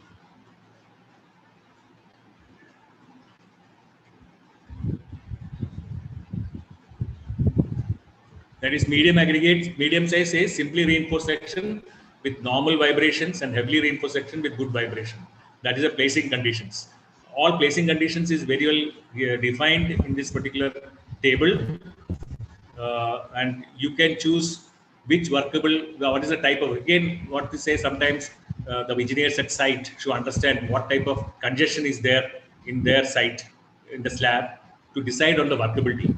Because if it is a heavily congested reinforcement, you can even go for a high workable concrete, which will make the life easy for the workers who is working at the site. Otherwise, they'll be prompted to add more water into the concrete, which even if you tell also it is it is not going to stop. So it is always very, very essential for the engineers at site to understand what type of structure they are doing the concreting in.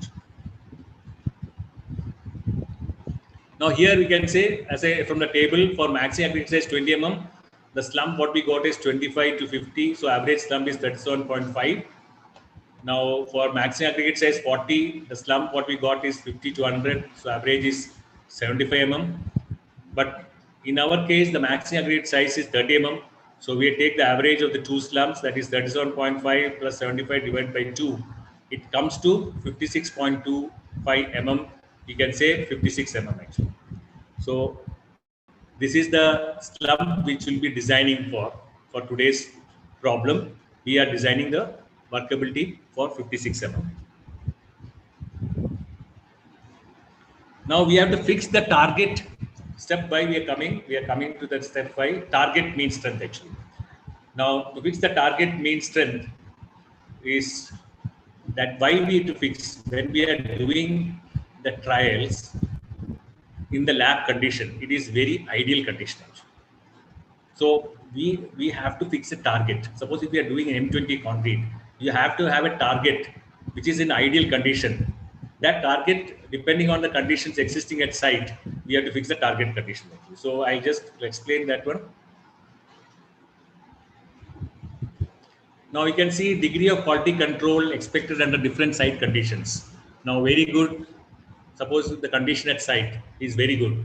Then that is fresh cement from single source, regular test, bare batching of all aggregates, aggregate size supplied in single sizes, control of aggregates, grading, moisture control, control of water. It's all given in IS, very clearly written what is that degree of quality control expected at different site conditions. And these are tests if you done, it is in very good condition. The site is in very good condition. If it is good, that is carefully stored cement, periodic test, bare batching, all it comes under good. Now today's problem, we will do it with fair condition actually. That is proper storage of cement, volume batching of all aggregates allowing for bulking of sand, bare batching of cement, water content controlled by inspection of site, occasional supervision and test. If these conditions are following, your site is under fair condition.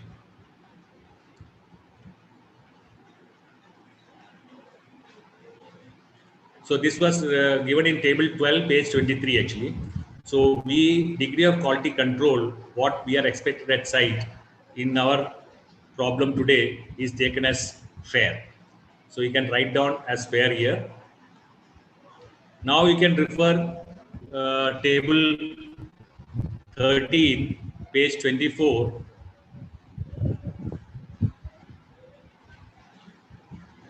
Now different standard deviations are given, grade of concrete, that is FCK, M10, M15, M20. For very good condition, what is the standard deviation we have to take? For good condition, what is the standard deviation to take? For fair condition, what is the standard deviation we have to take?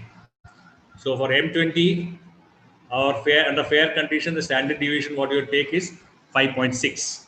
So you can take it as 5.6.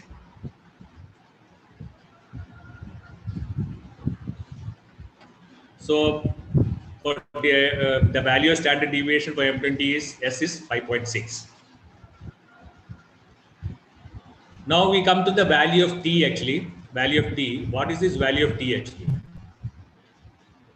Now, just 1 minute. That is table 14, page 25. You can refer table 14, page 25, value of T. Here we take an average 1 in 20, as I told you earlier.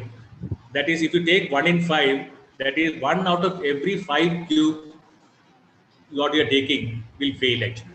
So that is, the failure is very high.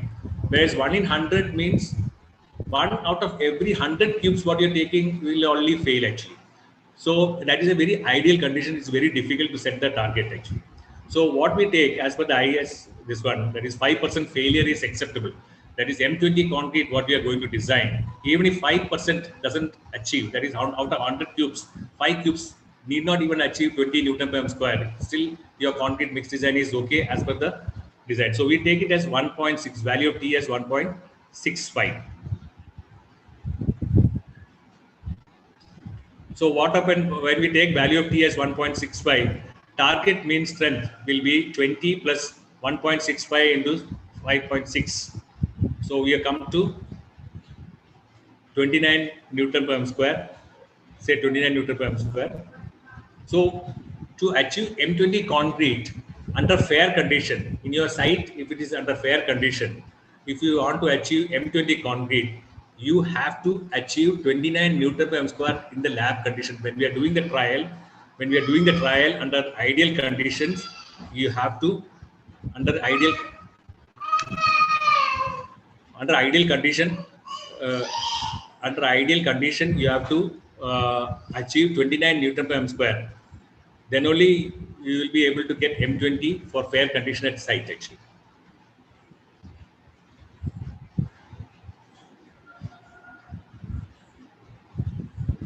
So these are the worksheets actually.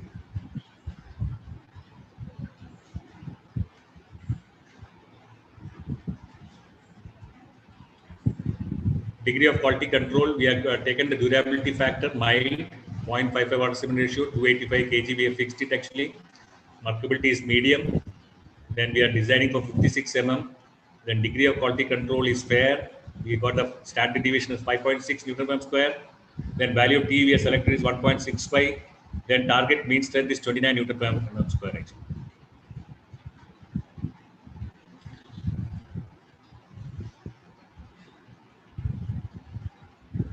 Now we have to find out the water cement ratio. We will fix the water cement ratio for the concrete what we are doing. Now here we have got target mean strength as 29 Newton per square. 29 Newton per, sorry here, mistake later, 29 Newton per square. Grade of cement as F actually. Water cement ratio from the what we get. You can see here, refer the booklet, this one. Figure 2, page 27. Figure 2, page 27. Your target strength is 29. You here in this graph we have 28 day concrete strength Newton per square. It is mentioned. In the x-axis we have water cement ratio, that is 0.3, 0.35, 0.4, 0.45, 0.5, 0.55. We have the water cement ratio. Now you mark 29 in the y-axis and take it horizontal till it reaches the grade of cement. The grade of cement in this case is F actually, and bring it down. That is the water cement ratio we are going to design the concrete actually. So in this case it is 0.55. I hope you have understood. In the y-axis we have this grade 28 days strength, concrete strength is given. Then in the x-axis we have the water cement ratio. Then each line is representing the grade of cement. The lowest one is F grade, the highest is F grade cement, the lowest is A grade cement. Now you draw a horizontal mark 29 on the x-axis, take an horizontal line, whichever hits that grade of cement line, that is in our case it is F, bring it down. That water cement ratio we have to use it for our concrete action. Now in this case, you can see target mean strength is 29. So grade of cement, what we got is F. So graph from the graph, we get water cement ratio is 0.55. Now here in this case, in step 3, what we are saying as per durability, also we got it as 0.55. As durability, we had fixed from the table as 0.55. Since both are same, we'll take the water cement ratio for the problem as 0.55. If from the graph we get 0.5, suppose if we are using a D grade cement, you will get the water cement ratio as 0.45. As per durability, it is 0.55. So which water cement will be using 0.45. Lowest of the two, we have to use it for our problem actually. It cannot go above the durability requirement actually. So that based on this particular graph is very important to select the water cement ratio. Here in this case, the grade of cement is F, so we got 0.5. If the grade of cement is D, we'll get might be 0.45 or 0.48. Or if the grade of cement is B, we get 0.4 as the water cement ratio. And when we have to design your concrete with 0.4 or 0.48 actually. In this case, it is for F. So we got 0.55 as per durability requirement also is 0.55. So we select 0.55 as water cement ratio. So we get 29 Newton per m square. We got grade of cement as F, 0.55 as the water cement ratio. Then water cement ratio as per durability it is 0.55. So select both lowest of the two. Since in this case it is same, it is 0.55. Now next step is to find out the water content estimated for designing mixed designing. These are influenced by 4 factors actually here. This is as per IS code only, as per IS latest revision 10262. I have taken it out and put it in tabular column. This is influenced by maximum size of the aggregate, moisture content in the aggregate, workability, and type of aggregates. So these are the 4 factors which determines the water content for your concrete mix design. So I put it in a table actually. You can, this table 15, page 28. You can refer to table 15, page 28 or IS 102 cross 4.2 and table 2. You can refer there. In that max aggregate size 30 mm is not given here. I had put it because of the aggregates available in the site. 30 mm is generally available, so I had interpolated and put it here, the figure. Put in the table column, tabular column. The tabular column also will not be there in IS 10262. I had put it, read that clause and put it in the tabular column for easy working actually. Here the slump maxi aggregate size is given here 10 mm, 20 mm, 30, 40 is given. Then water content kg per cubic meter of the concrete, it is given here. Then we have the slump given here 0 to 25, what should be the water content, 25 to 50, what is the water content, 50 to 75, what is the water content, 75 to 100. So all these things are very clearly mentioned actually. Now, in our case, the maxi aggregate size is 30 mm. And the slump, the average slump we have to take, that is 25 to 50, it comes to 37.5, and 50 to 75, it comes. So we take that water content. I'll just show you the this one. From table 15, water content for maxi aggregate size 30 mm. That is for maxi aggregate size 20 mm, slump is 20 mm, his slump is 25 to 50 mm. The average slump comes to 37.5. Water content comes is 175 liters. Then for maxi aggregate size 40 mm, slump comes to the 50 to 100. Average slump is 62.5. The water content is 180 liters. So what is the average slump we require? Average slump requirement is 56 mm actually. So the average slump is that is for 37.5 water content. What we got is 175 liters. Average slump 62.5 water content we got is 180 mm. But we require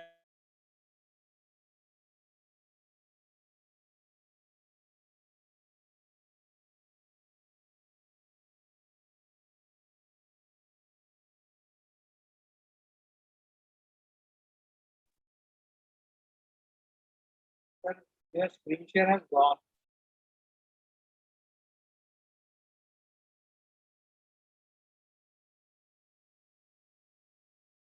Hello.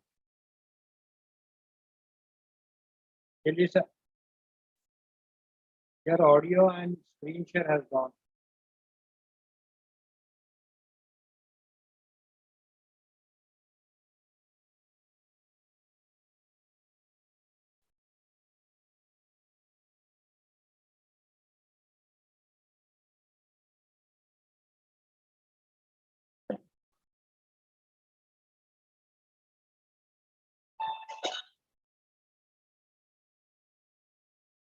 Hello,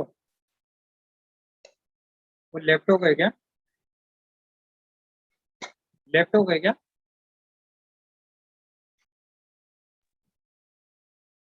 hello शिलिसा,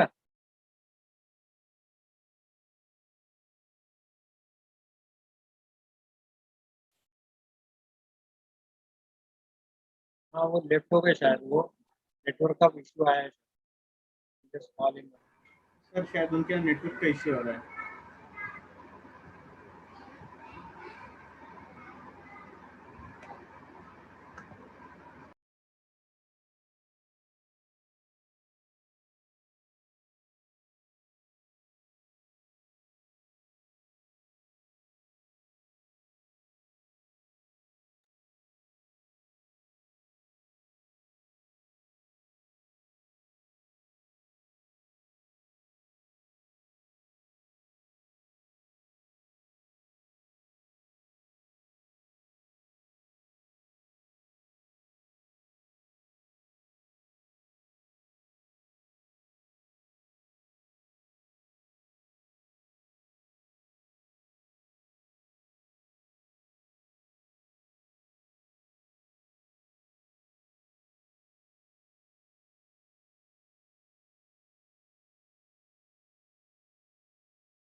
Shilisar is rejoining.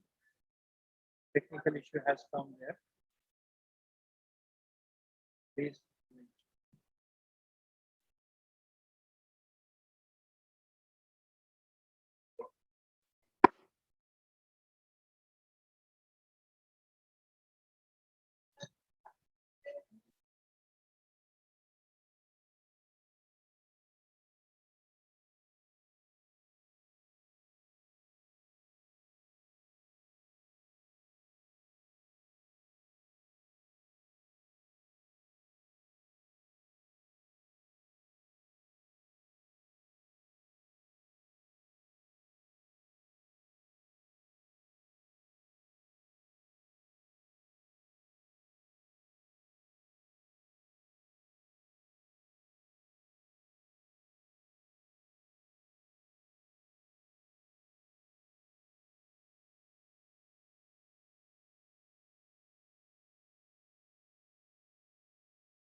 Okay. Yeah, share the screen. Yeah, share. I'll share the screen.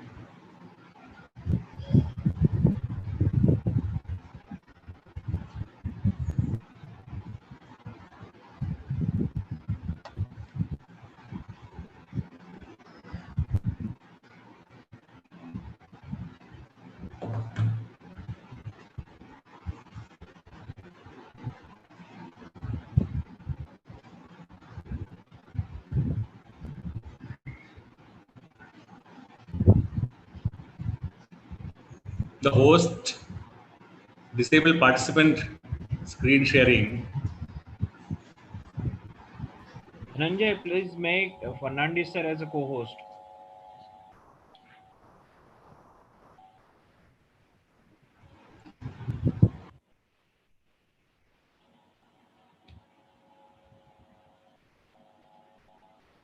Sanjay, co-host बना दो.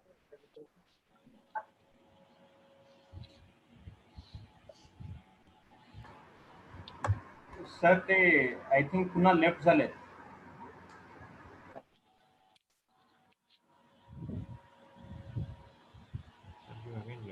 Immediately co-host बना दो.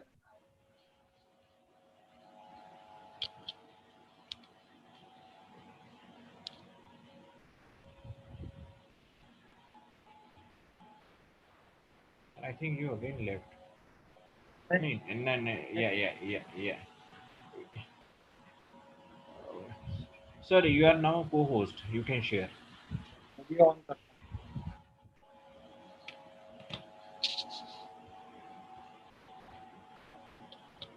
He's sharing the screen.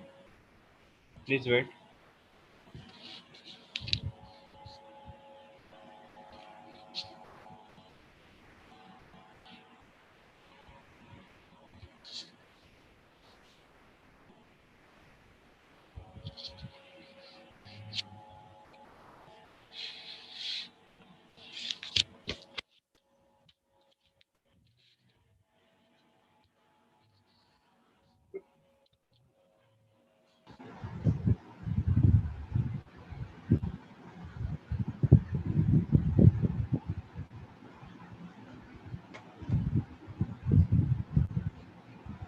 Is it okay now? Yeah. Yes, sir. Now Yes, it has sir. Now it is visible. Okay.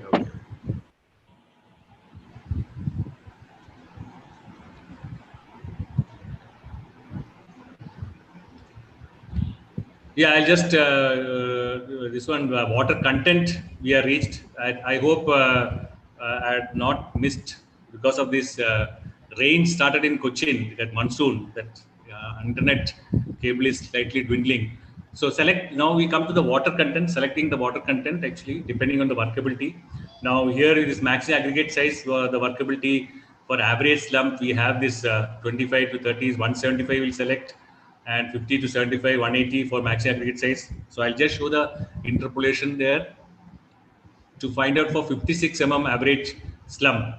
For 56 average slump, the average slump for max aggregate 30 is 25 to 50. We are taken as 37.5. That is average slump 37.5. It comes to 175 liters. So you can put average slump 37.5 as water content as 175. Now for next slot we can take average slump 62.5. Your water content comes to 180 liters. So 180 minus 175 is 5. Then we are actually designing for 56 average slump. We are getting the average slump 37.5 and 62.5, which is doesn't matter, will not solve our problem. Our problem is to get it at 56 actually.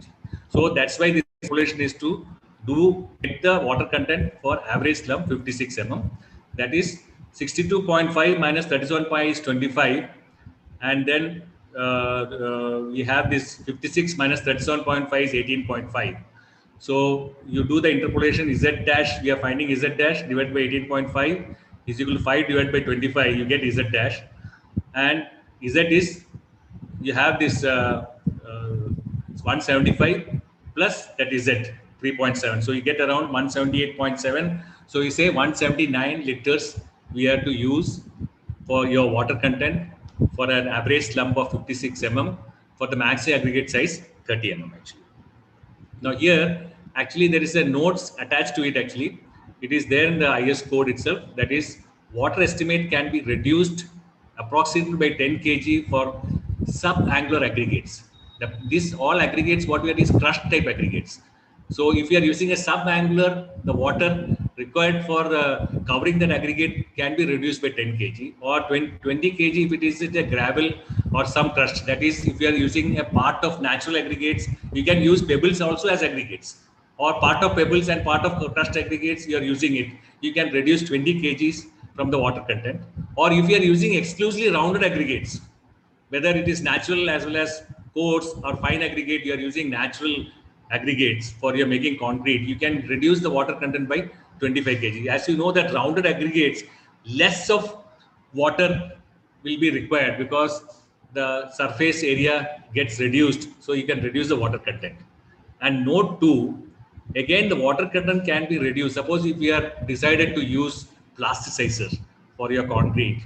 Right now, for this particular problem, what we are solving, we are not using, we are just going in with simple mixed design. We are not using plasticizers. Suppose if we are using plasticizer, you can reduce the water content by 10% and then go further with the mixed design. Or if you are using a super plasticizer, you can reduce the water content by 20% and carry on with your mixed design actually. Now here, as per the water cement ratio, our water cement ratio is 0.55. Water content, we have got it from the table and interpolations for maximum aggregate size 30 mm.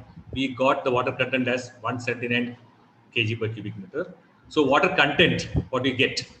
Water divided by cement is equal to 0.55. Water we had already got as 179. So cement is 179 divided by 0.55, get 325 kg per cubic meter. This is the cement content, we got it. But as per the durability requirement, what was the cement which we had earlier fixed? As per the durability specification, we had fixed it at 285 kg per cubic meter. Since 325 is more than 285, you can select 325 as the cement content which will be used for your concrete mix design. At any case, it cannot go below 285. If the, by calculations, if we are getting a cement at 250, you cannot use it. You have to use 285 kg per cubic meter. Since in this calculations we are getting at 325 and it is above 285, what we had fixed earlier as per the durability specification, we take cement content as 325. Now this is the worksheet actually, page 32, you can see water cement ratio, target mean strength, we got 29 Newton per square, grade of cement as F, water cement ratio, we got it from the figure as 0.55. Then for the durability, we got, as we had fixed is 0.55.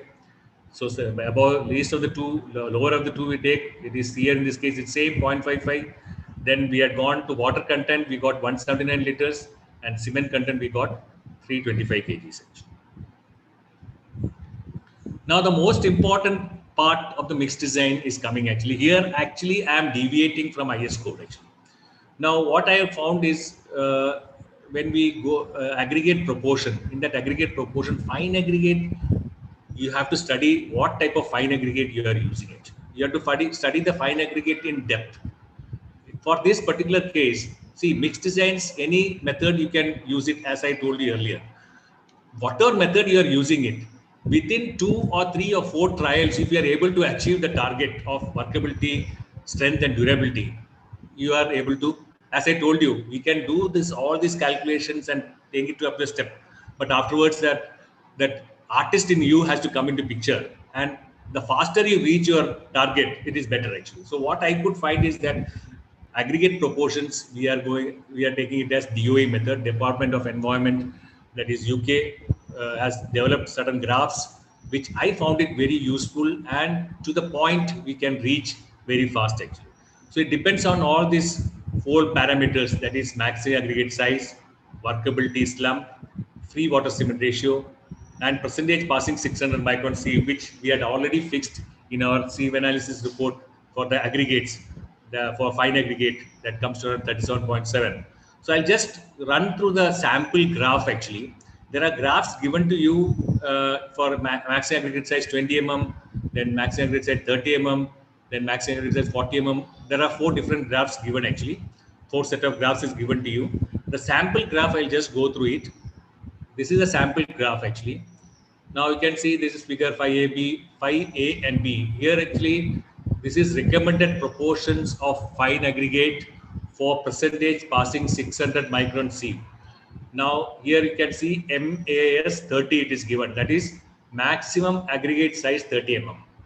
For this maximum aggregate size 30 mm, there are 4 graphs, that is 4 representing 4 different types of slump, that is 0 to 10, then we have 10 to 30, then we have 30 to 60, and then 60 to 120. There are 4 different set of graphs is given depending on the slump actually. Now if we come to the graph, this particular graph, in the y-axis the proportion of fine aggregate is given, whereas in the x-axis water cement ratio is given. Now each line in the graph is representing the 600 micron passing actually. So this line is representing 15% passing 600 micron. This graph is representing 40% passing 600 micron. This line is representing 60% passing 600 micron. This line is representing 80% passing 600 micron, and this line is representing 100% passing 600 micron. So 15% passing 600 micron is the sand is very coarse. 40% passing 600 micron means the sand is medium sand. Then 60% passing 600 micron is again medium fine sand.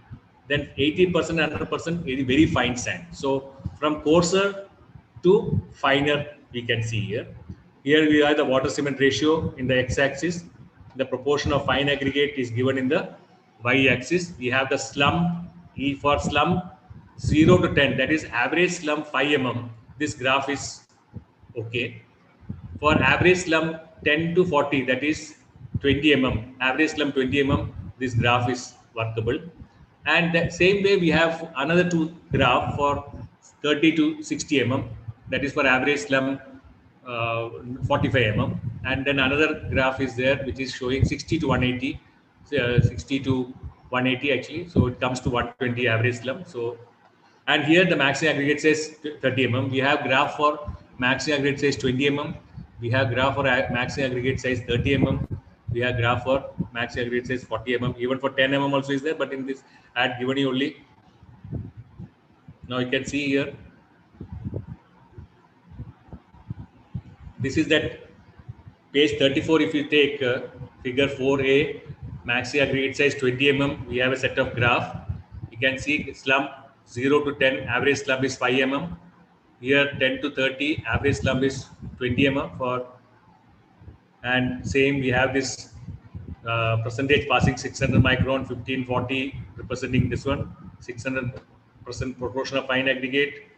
Same way we have graph for maxi aggregate size 20 mm, same. This is, you can say 45 mm, average slump 45 mm. This is for average slump 120 mm. There are four graphs actually. Now we have this maxi aggregate size 30 mm. We have the graph 0 to 10, that is 5. Same for graph 4, 30 mm also we have 45 and average slump 120 mm. Then maxi aggregate size 40 mm. We have 4 set of graph. So whichever maxi aggregate size is there, that we will take for the.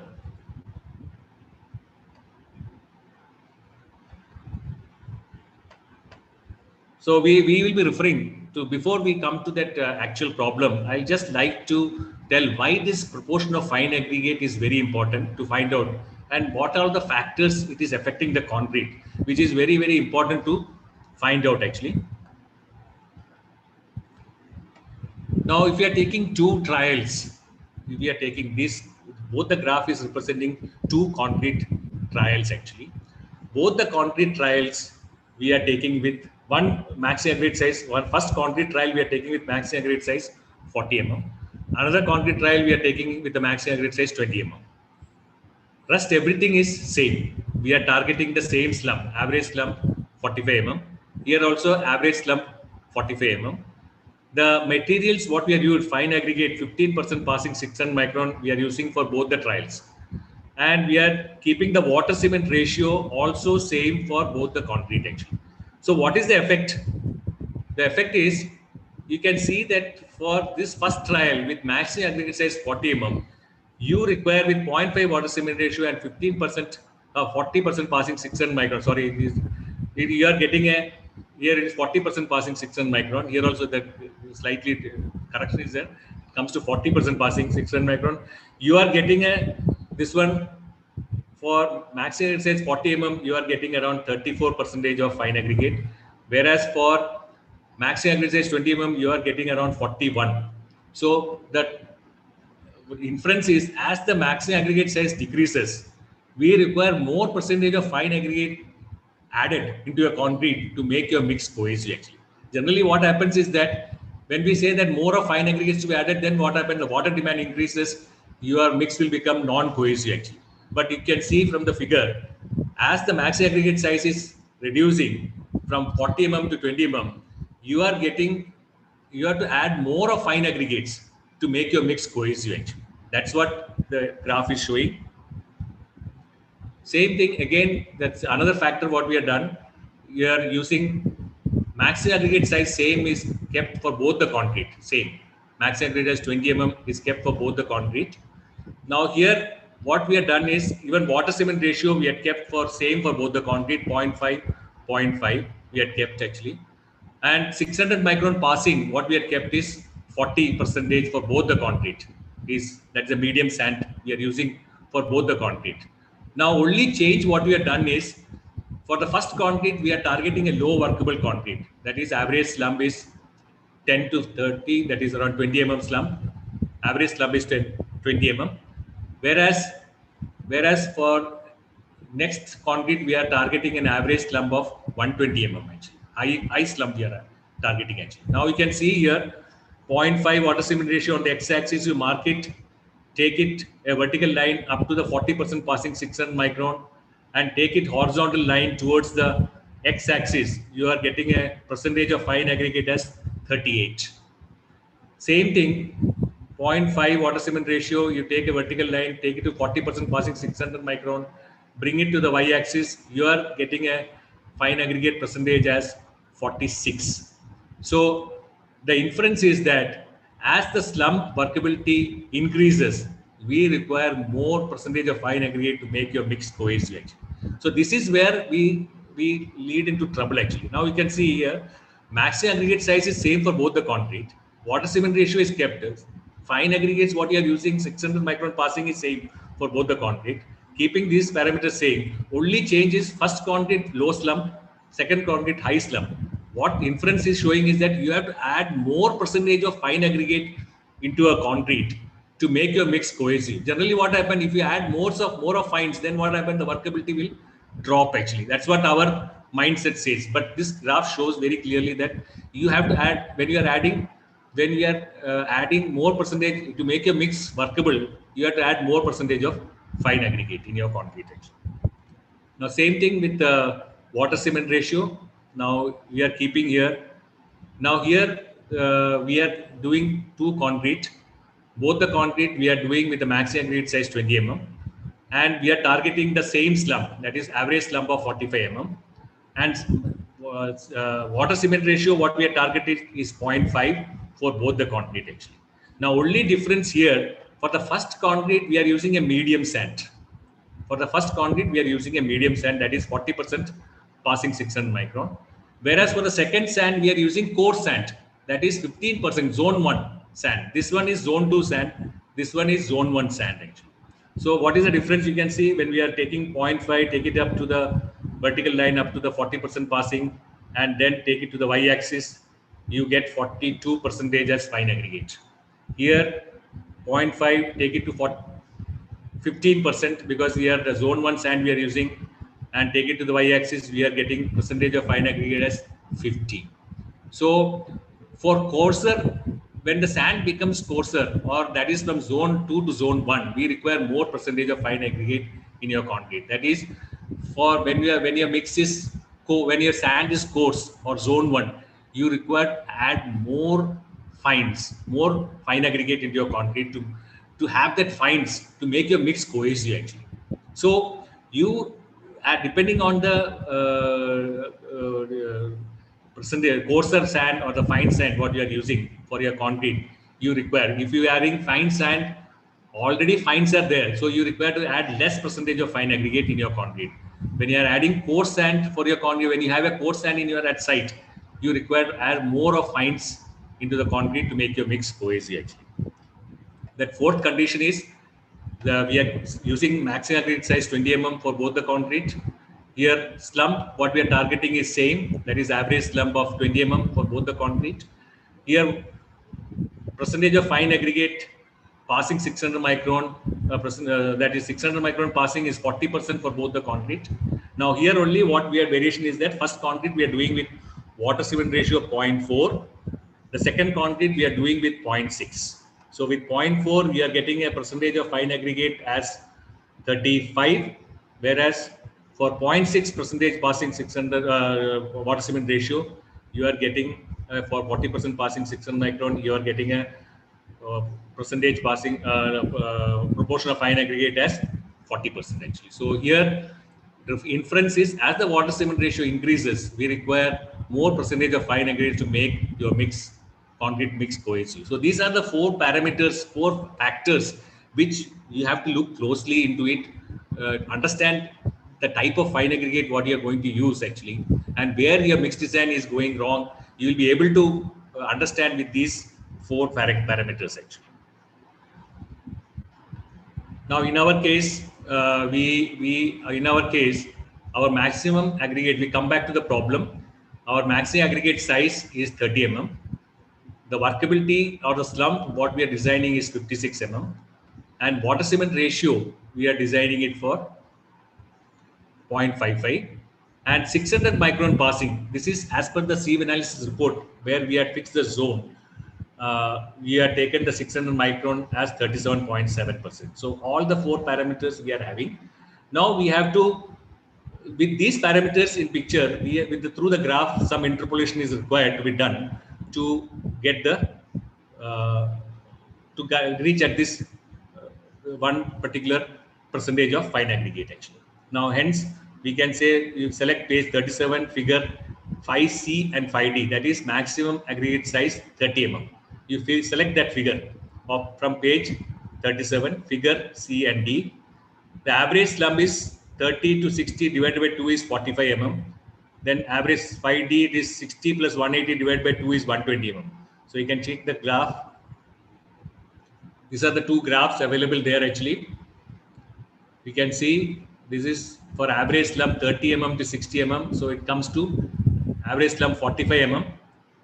Here the average slump is 60 to 180. So the average slump comes to 120 mm. But what is the slump we require? It is 56 mm. So it is lying between 45 and 120 mm. That's why we have selected both this graph actually. Now if we can see here in the x-axis we have the water cement ratio. Our water cement ratio is 0.55. You can mark it here. And we have 40% passing 600 micron line, 15% passing 600 micron line. Now you take a vertical line, draw it up to the 40% passing 600 micron, take it to the right side, to the left side, you get percentage proportion of fine aggregate, that is comes to 40.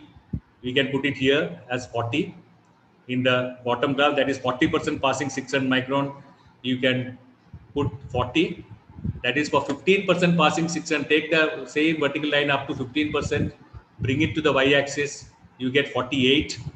So from 15% passing 600 micron, you get 48. Same thing you do it for the average slump 120 mm. Same, take a vertical line 0.55, take it up to the 40% passing, bring it to the y-axis. This is 45, you get it. Same thing, you take it up to the next 15% passing 600 micron line, bring it to the y-axis. It is 55. So 15% passing 600 micron, you get 55 actually. So this is for average slump 120 mm. This is for average slump 45 mm. Why we are doing it? Because our 600 micron passing is lying between 15 and 40. That is 37.7. That is the first interpolation we are doing it to get the percentage of fine aggregate for average slump 45 mm for 37.7% passing 600 micron. That is 15 and 40. Between that it lies. There is no clear line is not there. So we do the interpolation to get that one. Same thing for 120 mm average slump actually. Now you can see here for average slump 45 mm, from 40% passing 600 micron, you got from the graph, proportion of fine aggregate is 40. Same for 15% passing 600 micron, you got a proportion from fine aggregate 48. And what is requirement is for 37.7% passing 600 micron. So you just do the simple interpolation, that is 48 minus 40 is 8 here. 15 minus 40 is 25. Then 37.7 minus 40 is 2.3. So find out x dash, that is x dash divided by 8. 2.3 divided by 25, you get x dash as 0.74. So add it to 40. So for 37.7% passing 600 micron, for average slump 45, you got 40.74. Same thing, you do it for average slump 120 mm. For 37.7% passing 600 micron, you are getting an average percentage passing 5 percentage for your fine aggregate as 45.92. This is for average slump 120 mm. This graph is for average slump 120 mm. This is for average slump 45 mm. But our purpose is to get the percentage of fine aggregate or proportion of fine aggregate for average slump 56 mm actually. That means one more interpolation we may have to do it. This is simple for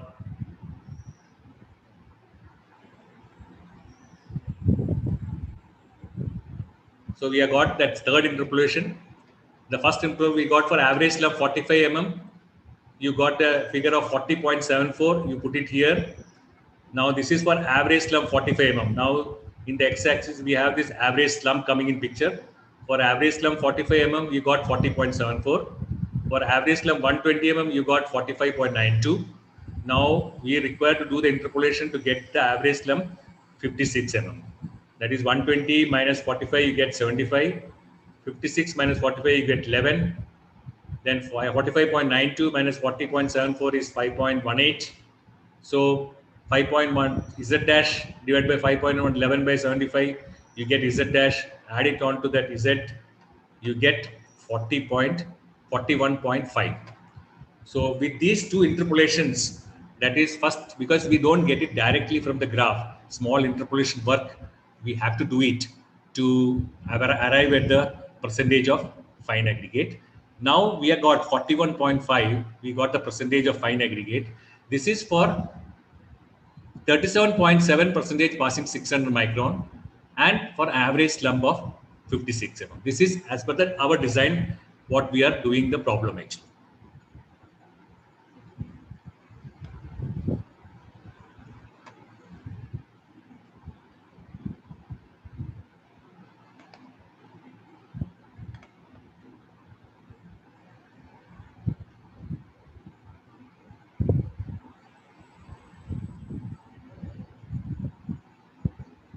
Sorry.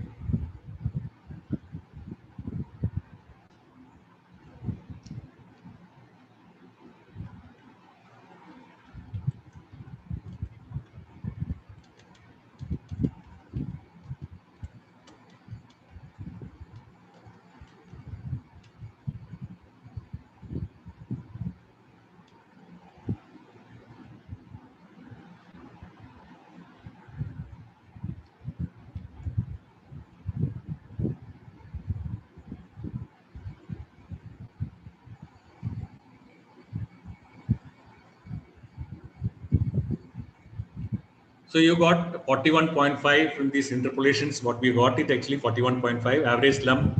We have got 56 for 56 mm slump for 37.7 percentage passing 600 micron. We got 41.5 percentage of fine aggregates. Now we got percentage of fine aggregate is fixed as 41.5. So proportion of coarse aggregate will be 100 minus 41.5 is 58.5. So coarse aggregate consists of CA1 and CA2 as we had already decided because here CA2 is not well graded. So we had added CA1 10 mm. So you can take table 16, page 49. Now you can see determination of coarse aggregate. You have maximum aggregate size is given here 20 mm, 30 mm, 40 mm, and in what percentage it should be divided. So if your maximum aggregate size is 20 mm, you take 33% of 10 mm. This is just a thumb rule actually, and 67% of 20 mm. If your maximum aggregate size is 30 mm, you have to use 50. Both the things we have to take it as 50-50 actually. That is 58.5 divided by 2. If your maximum aggregate size is 40 mm, you take 10%, 20% of 10 mm, 20% of 20 mm, and 60% of 40 mm. So this is the way it has to be divided. So in our case, the maximum aggregate size is 30 mm. So percentage of fine aggregates 58.5 total is to be divided 50-50 between CA1 and CA2. So CA1 is 29.25 and CA2 is 29.25. So both are 29.25. Now you can see here. So this is the proportion what we got for our mixed design. That is fine aggregate 41.5, CA1 29.25, and percentage of CA2 is 29.25. Now we come to certain corrections which I had already told you earlier, that when we added sand when we did the sieve analysis of sand, we found that 99.3% only is passing 4.75. 0.7% is acting as coarse aggregate in your concrete. So if you add sand as it is and take it as fine aggregate, there will be issues in your concrete. So you have to do the first correction. That is, when we are adding the sand, what I meant is will contain both the fine aggregate and the coarse aggregate, because the coarser particle which is retained on 4.75 will act as coarse aggregate in your concrete. So when we add 100% sand, we get 99.3% fine aggregate as per the sieve analysis. So when how much for 1% fine aggregate, to get 1% fine, how much sand we have to add? So 100 by 99.3% sand, if you add, then only you get 1% fine aggregate. So in our mixed design, what is the percentage of fine aggregate we got? 41.5. We have to add 41.5 fine aggregate. Immaterial, what is the sand you are having? So how much sand we have to add? 100 by 99.3 into 41.5. So you have to add 41.8% of sand to get 41.5% as fine aggregate. So there is a correction. 41.8 minus 41.5, the correction is 0.3 actually. So the first correction, after the first correction, this one will look like this.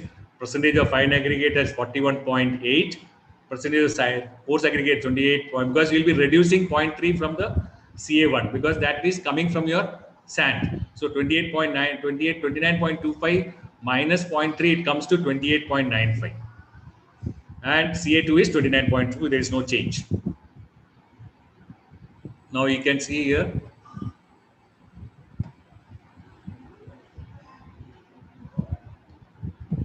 Now you can see we got the proportion as per the mixed design 41.5, then 29.25, 29.25. The first correction, that is the oversized material available in the sand, we reduced.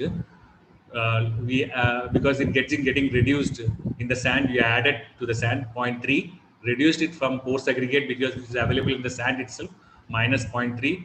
So the first correction we are getting 41.8, 28.95, 29.25. Total is 100. Then the next correction, what we had seen in the sieve analysis, when we did the sieve analysis for coarse aggregate number 1, that is 10 mm aggregate, when we see it, we found 26% of that passing 4.75. So when that is passing 4.75, that is going to act like fine aggregate in your concrete. The coarse aggregate may look good actually, but when we did the sieve analysis, we found that 26% is passing 4.75. So when we are adding 100% CA1, we get 26% fines as per the sieve analysis. So for 1% CA1, you get 26 by 100% as fines. So for 28.95% of CMH, how much fines are to be reduced actually? You can see how much fines is coming, 7.53. So you have to reduce that fines, because that fines is coming from CA1. You reduce it by fine aggregate. So that comes to 34.27. That is 41.8 minus 7.53. It comes to 34.27. 28.95 plus 7.53 comes, because that gets reduced from the CA1, from the what we are to be designed. So you have to add 7.53, you get 36.48. Then CA2, there is no change because there is nothing is passing, very negligible amount is passing 4.75. So we don't do correction here. So totally standard. So the final proportion what we got is 34.27, 36.48 and 29.25. Total is 100 actually. Now we got the proportions now of the percentage of for the work. Now what we can do is that is a combined grading curve actually. You can do the you can put the sieve analysis of 20 mm here. You can put the, it's an Excel file actually which has been formed.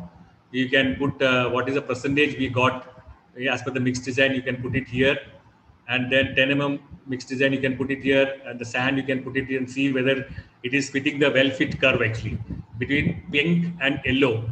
If your curve is coming, it is a well combined grading is well, it is fitting the our well fit curve actually. So this is a check which we do it actually. Now we come to the calculation part actually. Then unit volume of aggregates we can take. For fine aggregate, we take it as liter. For that is considering the total volume of aggregate as 1 liter. We take it as fine aggregate 0.3427 liter, Ca1 as 0.3648 liter, Ca2 as 0.2925 liters. Actually. Then this is simple calculations, mixed calculations per unit volume as follows. That is volume of concrete is 1 cubic meter. Then you find out the volume of cement. That is mass of cement. That is 325. We got it. Specific gravity of cement is 3.15. Then 1 by 1000 you get the volume as 0.103 cubic meter. Same thing, volume of water you can take, mass of volume, we got it in our calculation as 179. Specific gravity of water is 1 divided by 1 by 1000, you get 0.17 cubic meter. Now, that volume of all in aggregate, that is 1 minus 0.103 plus 0.17, you get 0.178. So you can take the mass of coarse aggregate, how much kg per cubic meter is required Ca1, how much kg per cubic meter is required Ca2, that is 0.178 multiplied by the volume of Ca1, that is 3648 into specific gravity what we had done in the beginning, 2.7 for coarse aggregate, and into 1000 you get 707.2 kg per cubic meter. Same thing you can find out the volume for Ca2. Same thing you can find out the weight for coarse aggregate, fine aggregate. That is F into volume of Ca2, 0.2925 into 2.7 is the specific gravity into 1000. You get 567 kg per cubic meter. Same thing for fine aggregate, you get 644.6 kg per cubic meter actually. So these are all simple calculations. This is as an example which is also being solved in the IS 10262. If you go through it, all these problems are there. I had also supplied you that PPT where all these calculations are given actually. Now for you get the materials for 1 cubic meter of concrete, cement 325 kg per kg, water 0.55 into 325 179 liters which you are already having. Fine aggregate 645 kgs. Coarse aggregate Ca1 707, coarse aggregate 2 567 kgs.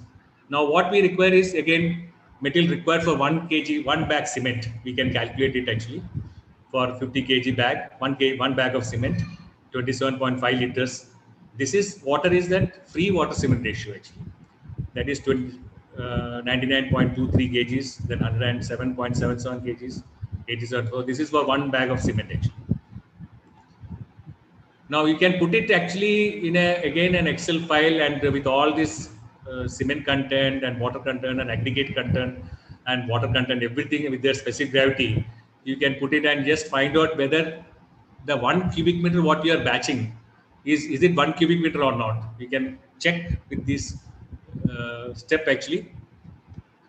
Now, basically, I always recommend that any site, even if IHB sites or an engineer who is doing a consultancy work for and doing advices to the IHB segment, to the lowest segment actually, the minimum equipments should be available at site actually. Like C sets should be there, slum cone should be there. Then we have this cylinders, graduated cylinders, measuring cylinders should be there. Cube mold should be there. These water cans for measuring the water.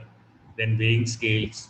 Then a simple, even a hand pressing equipment like cube testing equipment, which is not that very accurate, but still for a small size, this can also is recommended actually. These simple equipments should be there actually with you all the time actually, because this will give a very good sense of giving a quality concrete at site actually, as I told you earlier. Now this we have got all the ingredients now. We have got all the proportions.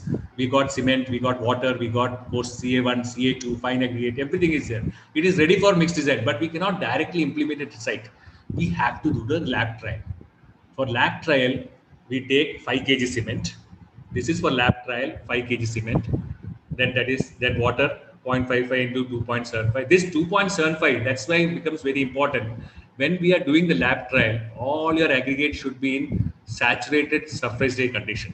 This entire 2.75 liter water should be available for workability and hydration purpose none of the material water should come from the aggregates. Should not get added to it. Neither the water from here should be absorbed by the aggregate actually, because this is in lab condition. When we are doing, we should do it in ideal condition, and all these aggregates we should take it and then take the trial. First trial you do it actually. If you are getting, when you are checking the workability, if you are getting a true slump 56 mm, and as I shown you, if your entire surface is coated with cement paste, that is shows a sign of cohesiveness, then you can fill up the cubes. You can fill 6 cubes out of it actually, and check for the 3 days, 7 days, 28 days strength actually. All these things can be done. And suppose if in the initial itself we are not getting the slump, you are getting only 5 mm slump or 0 slump or 10 mm slump, you have to reject this. You have to reject this trial, and then next trial, fresh trial has to be taken actually. Same thing if you are done, all the first parameters are good, 56 mm slump you got, true slump, cohesiveness, and then you go for a strength check actually. You go for 3 days, 7 day, 28 days strength you are checking. And at the 28 days you don't get 29 Newton per square, you are getting only 24 or 26. Your results are failed actually. You have to start again. All these things actually. Now, same thing, you need not sometimes, as you go on, in the initial days, you have to wait for 28 days to check that. But when we were implementing this concrete mix design, what happened is that we are using a particular brand of cement, ordinary Portland cement or 53 grade, whichever brand or which PP cement. We are doing only one particular brand of cement throughout. So we knew how the cement used to behave actually. And also there was an indication coming from the test reports of the cement company actually, which is showing a 1 day strength, 3 day strength, 7 day strength, 28 day strength. So concrete strength also was moving progressively in that fashion only. So as the experience comes, you may not have to wait till even 28 days to see whether your concrete will gain the strength or not actually. So you can go, if these above parameters are not okay, then you have to go in for the second trial or third trial to reach to your target actually. Now you can see here, if you are getting in the first trial itself 56 mm and the entire area is coated with cement paste, your mix design is success actually. You can go ahead and implement it at the site actually. If not, if you are getting a slump in this fashion, that is only 5 mm slump you are getting, you can see that surface is all very segregated, lot of aggregates is visible. That means your mix is also not cohesive. So you have to start reworking on that mix design actually. Now, I put some trials and observations. What you are supposed workability is less than targeted. The water content can be increased, provided the criteria for maximum water cement ratio, minimum cement content are not violated. Alternately, superplasters can be also be used actually, but let us not think about superplasters. You can play around with the water content provided these two parameters are not affected actually. Workability more than targeted. If you are designing for 56 mm, you are getting target, you are getting a workability at when you're doing the trial at 120. You don't require that much. Then you can, water content can be reduced, provided criteria for minimum cement contents is not violated actually. So you can, these things has to be done. This is where, as I told you in the beginning, you can bring it to certain figure, but the fine tuning and the fine work, the artist in you, only by experience will come into picture actually. You cannot say that in a day I can learn this mix design. We can bring it to the certain level, but lab trials after trials, you have to dirty your hands, you have to put your hand into the concrete, you have to understand the material, you have to feel the concrete, you have to see number of trials has to be done, then you will be able to reach, you will be able to reach to your ultimate goal faster. And subsequent days when you are doing this mix design becomes simpler and simpler actually. Suppose again the mix is less cohesive, fine aggregate proportion can be increased. Again, mixed over cohesive, fine aggregate proportion can be reduced. Or compress is done less than targeted, that is minus 10%, decrease the water cement ratio by 10% actually. Again, compress less than target, more than 5% if it is there, increase the cement content by 5% for every 5% reduction in strength, while decreasing the water cement ratio by 10%. So these are some of the notes which we have given to you, which you have to implement it depending on the trials what we are doing actually. Now then what we can do is that now once after the trials, you are fixed up with the percentage. As I think that earlier my trial, I got that 56 mm slump, and mix is very cohesive. The strength part is okay. So I am ready now to implement it, this particular concrete mix design at site actually. Now at site we have cement bags coming in 50 kgs, one bag. Then water is 27.5 liters.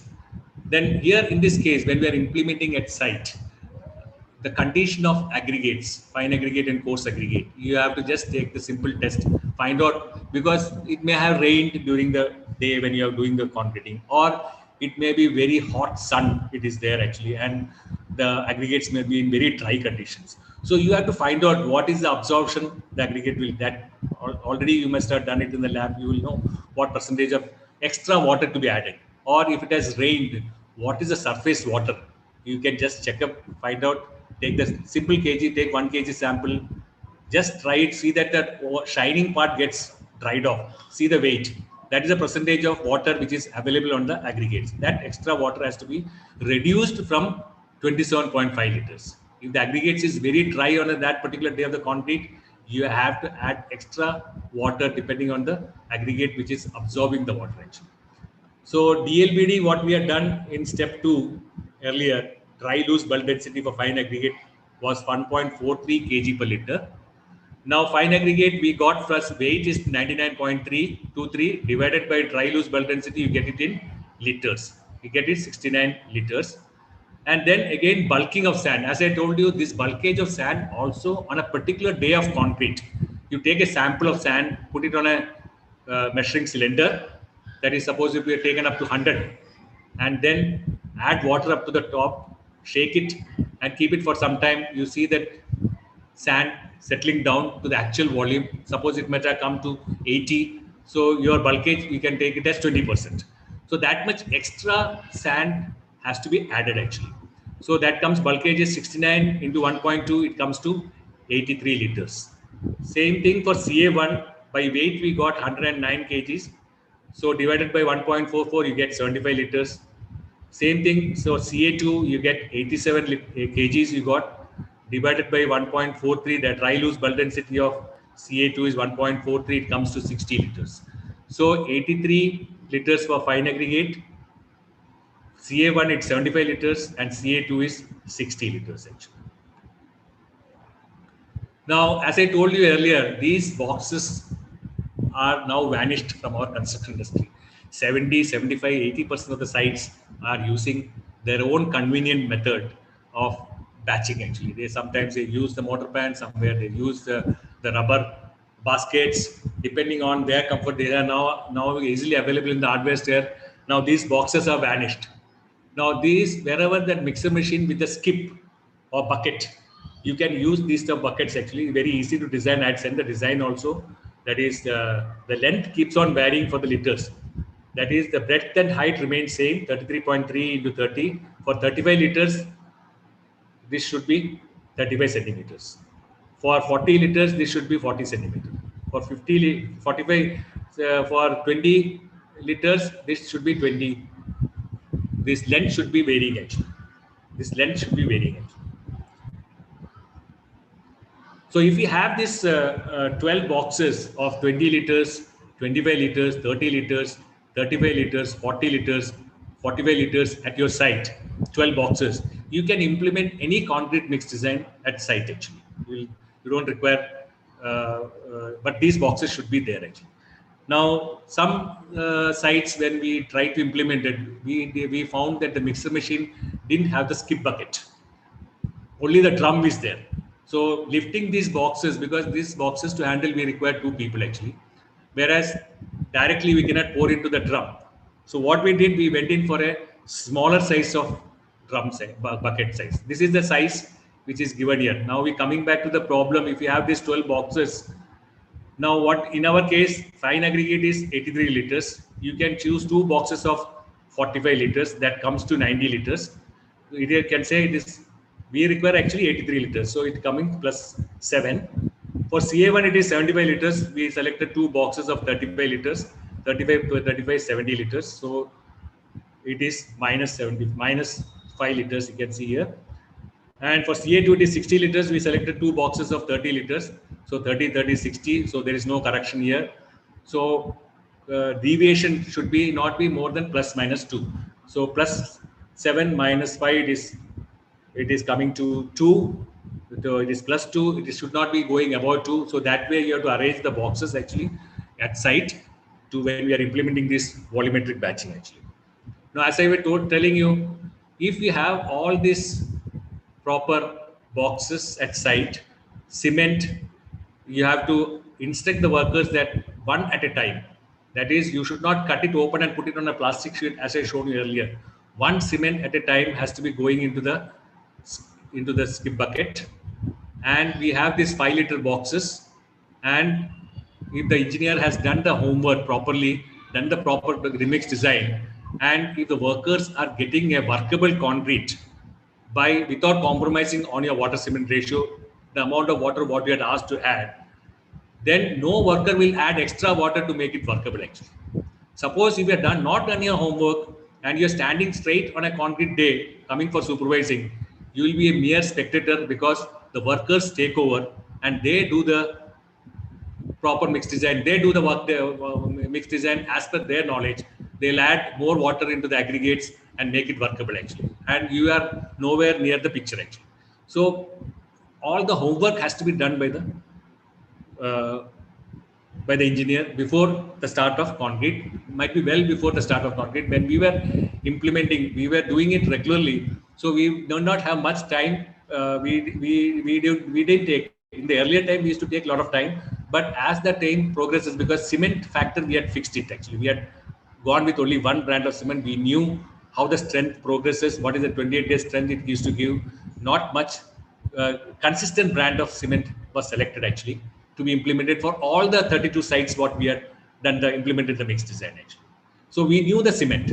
Then aggregates will be coming to the site 1 day or 2 days before actually. We do the sieve analysis, 1 or 2 trials we'll do it to fix up the things, and on the day of the concreting we'll see what is the water content available on the aggregate, bulkage we'll do it, and then do the necessary corrections, and then ask the mixer operator to take that much water for your mix design. And when he adds the water, you get the workable concrete what we are designed actually. So when we are getting the workable concrete, the mixer operator is adding only that water what we had asked him to add actually. Now here in this case, what we have done, you can see here, only the drum is there. The skip is absent. So in this case, we had actually implemented smaller boxes of 20 liters and 10 liters so that the workers can easily handle it actually. Directly they can pour 20 liters of aggregates or fine aggregate or coarse aggregate directly onto the drum. This is a 5-liter box, 5-liter bucket we had used. Now you can see this worker has directly poured it into the mixer drum, and then easily she could pour into the drum directly that 20 liter or 15 liters of aggregate box actually with this box. Here this person now is using admixture because this place we had implemented the plasticizers in a small normal concrete work, which was for a house IHB segment actually. So these are a simple design where we are designed wherever the mixer machines which we are using, where skip bucket is absent, where only drum is available, these boxes can be designed and used at site actually. So I had come to the end of the today's mix design session actually. I think some of you had understood the part. Some of you had understood the problem or your concrete problem. Still, some of you haven't. But you have to go into the details once again. You can write. You can have doubts. You can. Again, what I told you, that as an engineer, you are sitting in the center. We have good materials available in the market. We have all the resources. It is for you, your willpower to implement. Today's scenario is very, very pathetic, where what I say is the engineers don't have any role in the concrete making actually. Basically, what is happening is when you come out of the college, you are very enthused. You are very actually, your water cement ratio, everything you want to implement. But at site, the conditions are very, very different actually. The older engineers and the older people who are there earlier had already aligned with the workers. They said these things will not work actually. But I am telling this will work. You have the willpower, you have the power, this one, you can definitely implement all these things. And I had implemented all these things very well at site actually. So I am very confidently telling you it can be implemented, whether it is a small site, whether it is your own house, whether you're putting a roof on your head, you can implement it, or it for a very big sites also, some of the things which I had already told taken as a hint and can be implemented. So concrete should be taken back into the control of the engineers actually. So what I was telling is when this is my personal experience, I was with Gujarat Bridgeworks doing the first expressway between Ahmedabad and Baroda. That was the first of its kind coming in India. I was involved in that project. We had around 56 sites working actually. And every site, the World Bank engineers told that we have to have lab with all the equipments which I told should be there for all the sites actually. They wanted to do the implement the concrete mix design on everyday basis. That is basically what is happening for a bigger project sites also. What I say is that when we say that implementation of mixed design, the contractor will give you ABC material, you give it to a engineering college, and they will, with all the specifications, they will design the mix and give it to you. And generally what happened, that goes into the file. Yes, have you got the mix design? Yes, I have got the mix design. But that is in the file. But when the work starts, the contractor brings XYZ material. And when that XYZ material comes, you try to match with this ABC material, which may not work actually. So that's what they were telling. Everyday basis, you do the sieve analysis. As a site engineer, you have to understand what material has come there, whether it is matching with the original material or some fine tuning has to be done for implementing the mix design. So this is where all these site engineers has to do the understand how the material behaves, because the contractor may bring it from X, Y, Z zone, or may remember from ABC is this one. We have to find out, or the source may change. So this all this fine tuning has to be done. The choice is yours. You have to have the willpower to implement at site actually.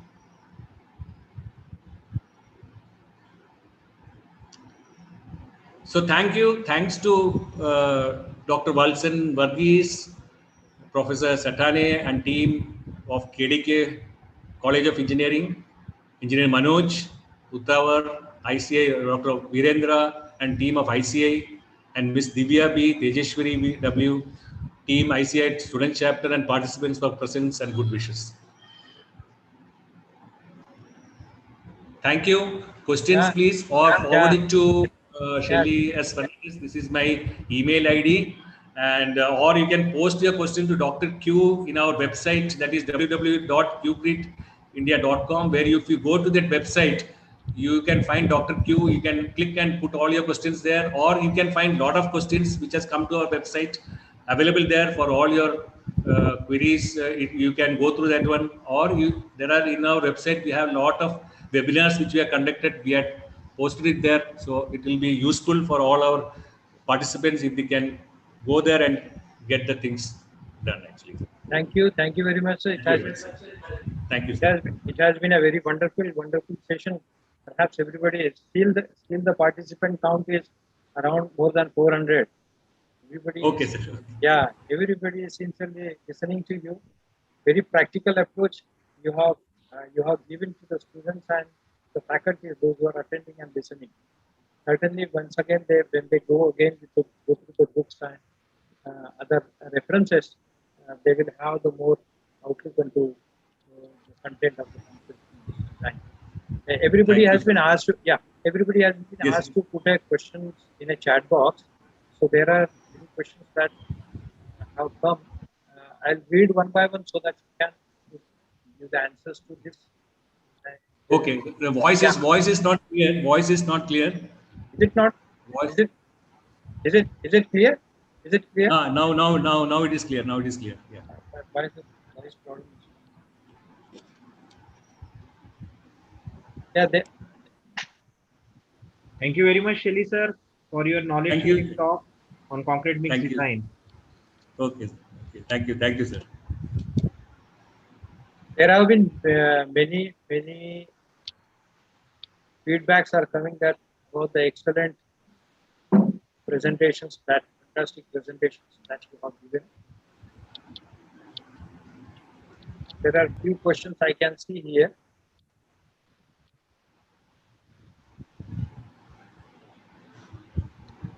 Okay.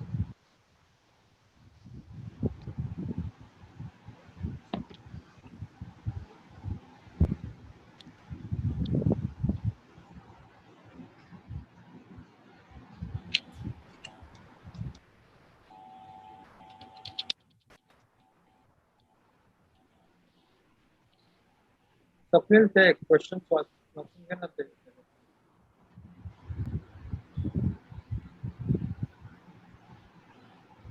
The feedback link is being shared now. Those who please go Okay, through. okay. Yeah, the feedback link for them to enable them to get the certificate of participation. Okay, sir.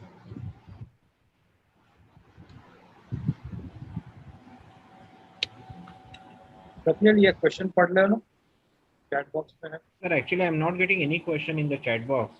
I Yeah, don't know why, because I rejoined the meeting just now. अच्छा, नहीं मेरे को है ना बहुत से questions आए थे. I'm just going to that. Personal level पर डाले थे. Yes, sir. तो मैं track कर रहा हूँ.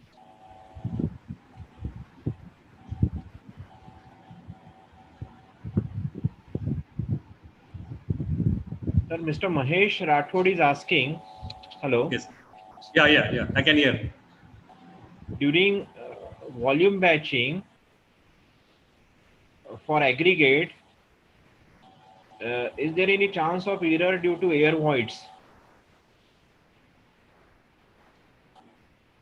No, that factor we don't take actually, because what we are done is that when we converted from weight, that is dry loose bulk density when we are taking, we are filling the particular cube mold loosely. We are not compacting actually, because as at site, what is happening at site actually, we are not going to ask the worker to compact it and take it actually. So we fill it loosely as we do it at site. That is why we say dry loose bulk density for converting from weight to volumetric actually. Sir, Mr.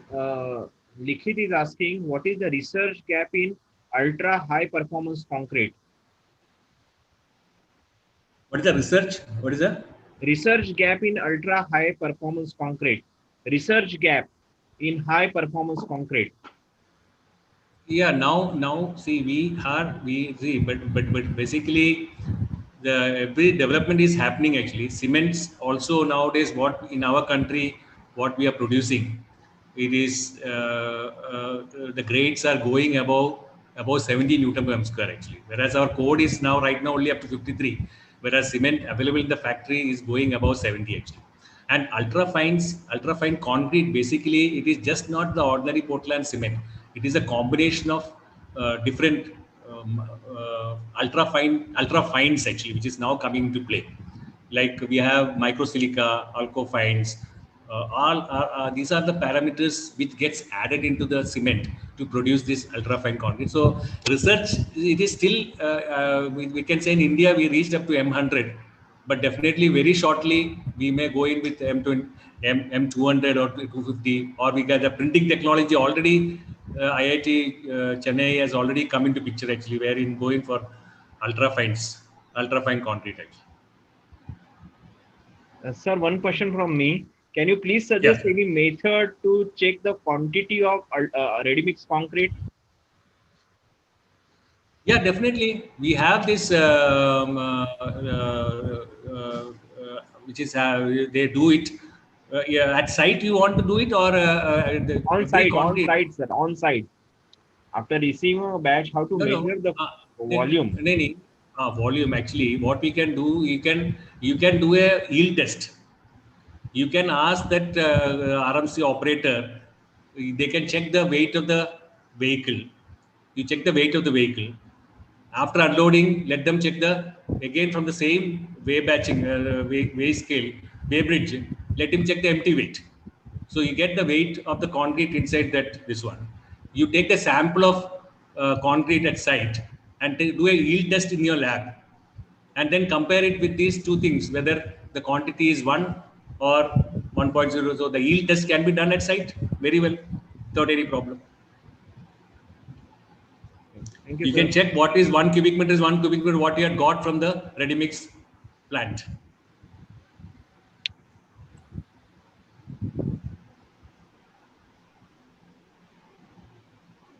The same question is asked by Nidhi also. How to check the quantity of RMC on site before its application. Yeah, this is you have to ask the operator to, they can, most of the time what happens is that some of the operators, they will weigh the concrete before it leaves their campus itself. While coming back, they'll take the empty weight.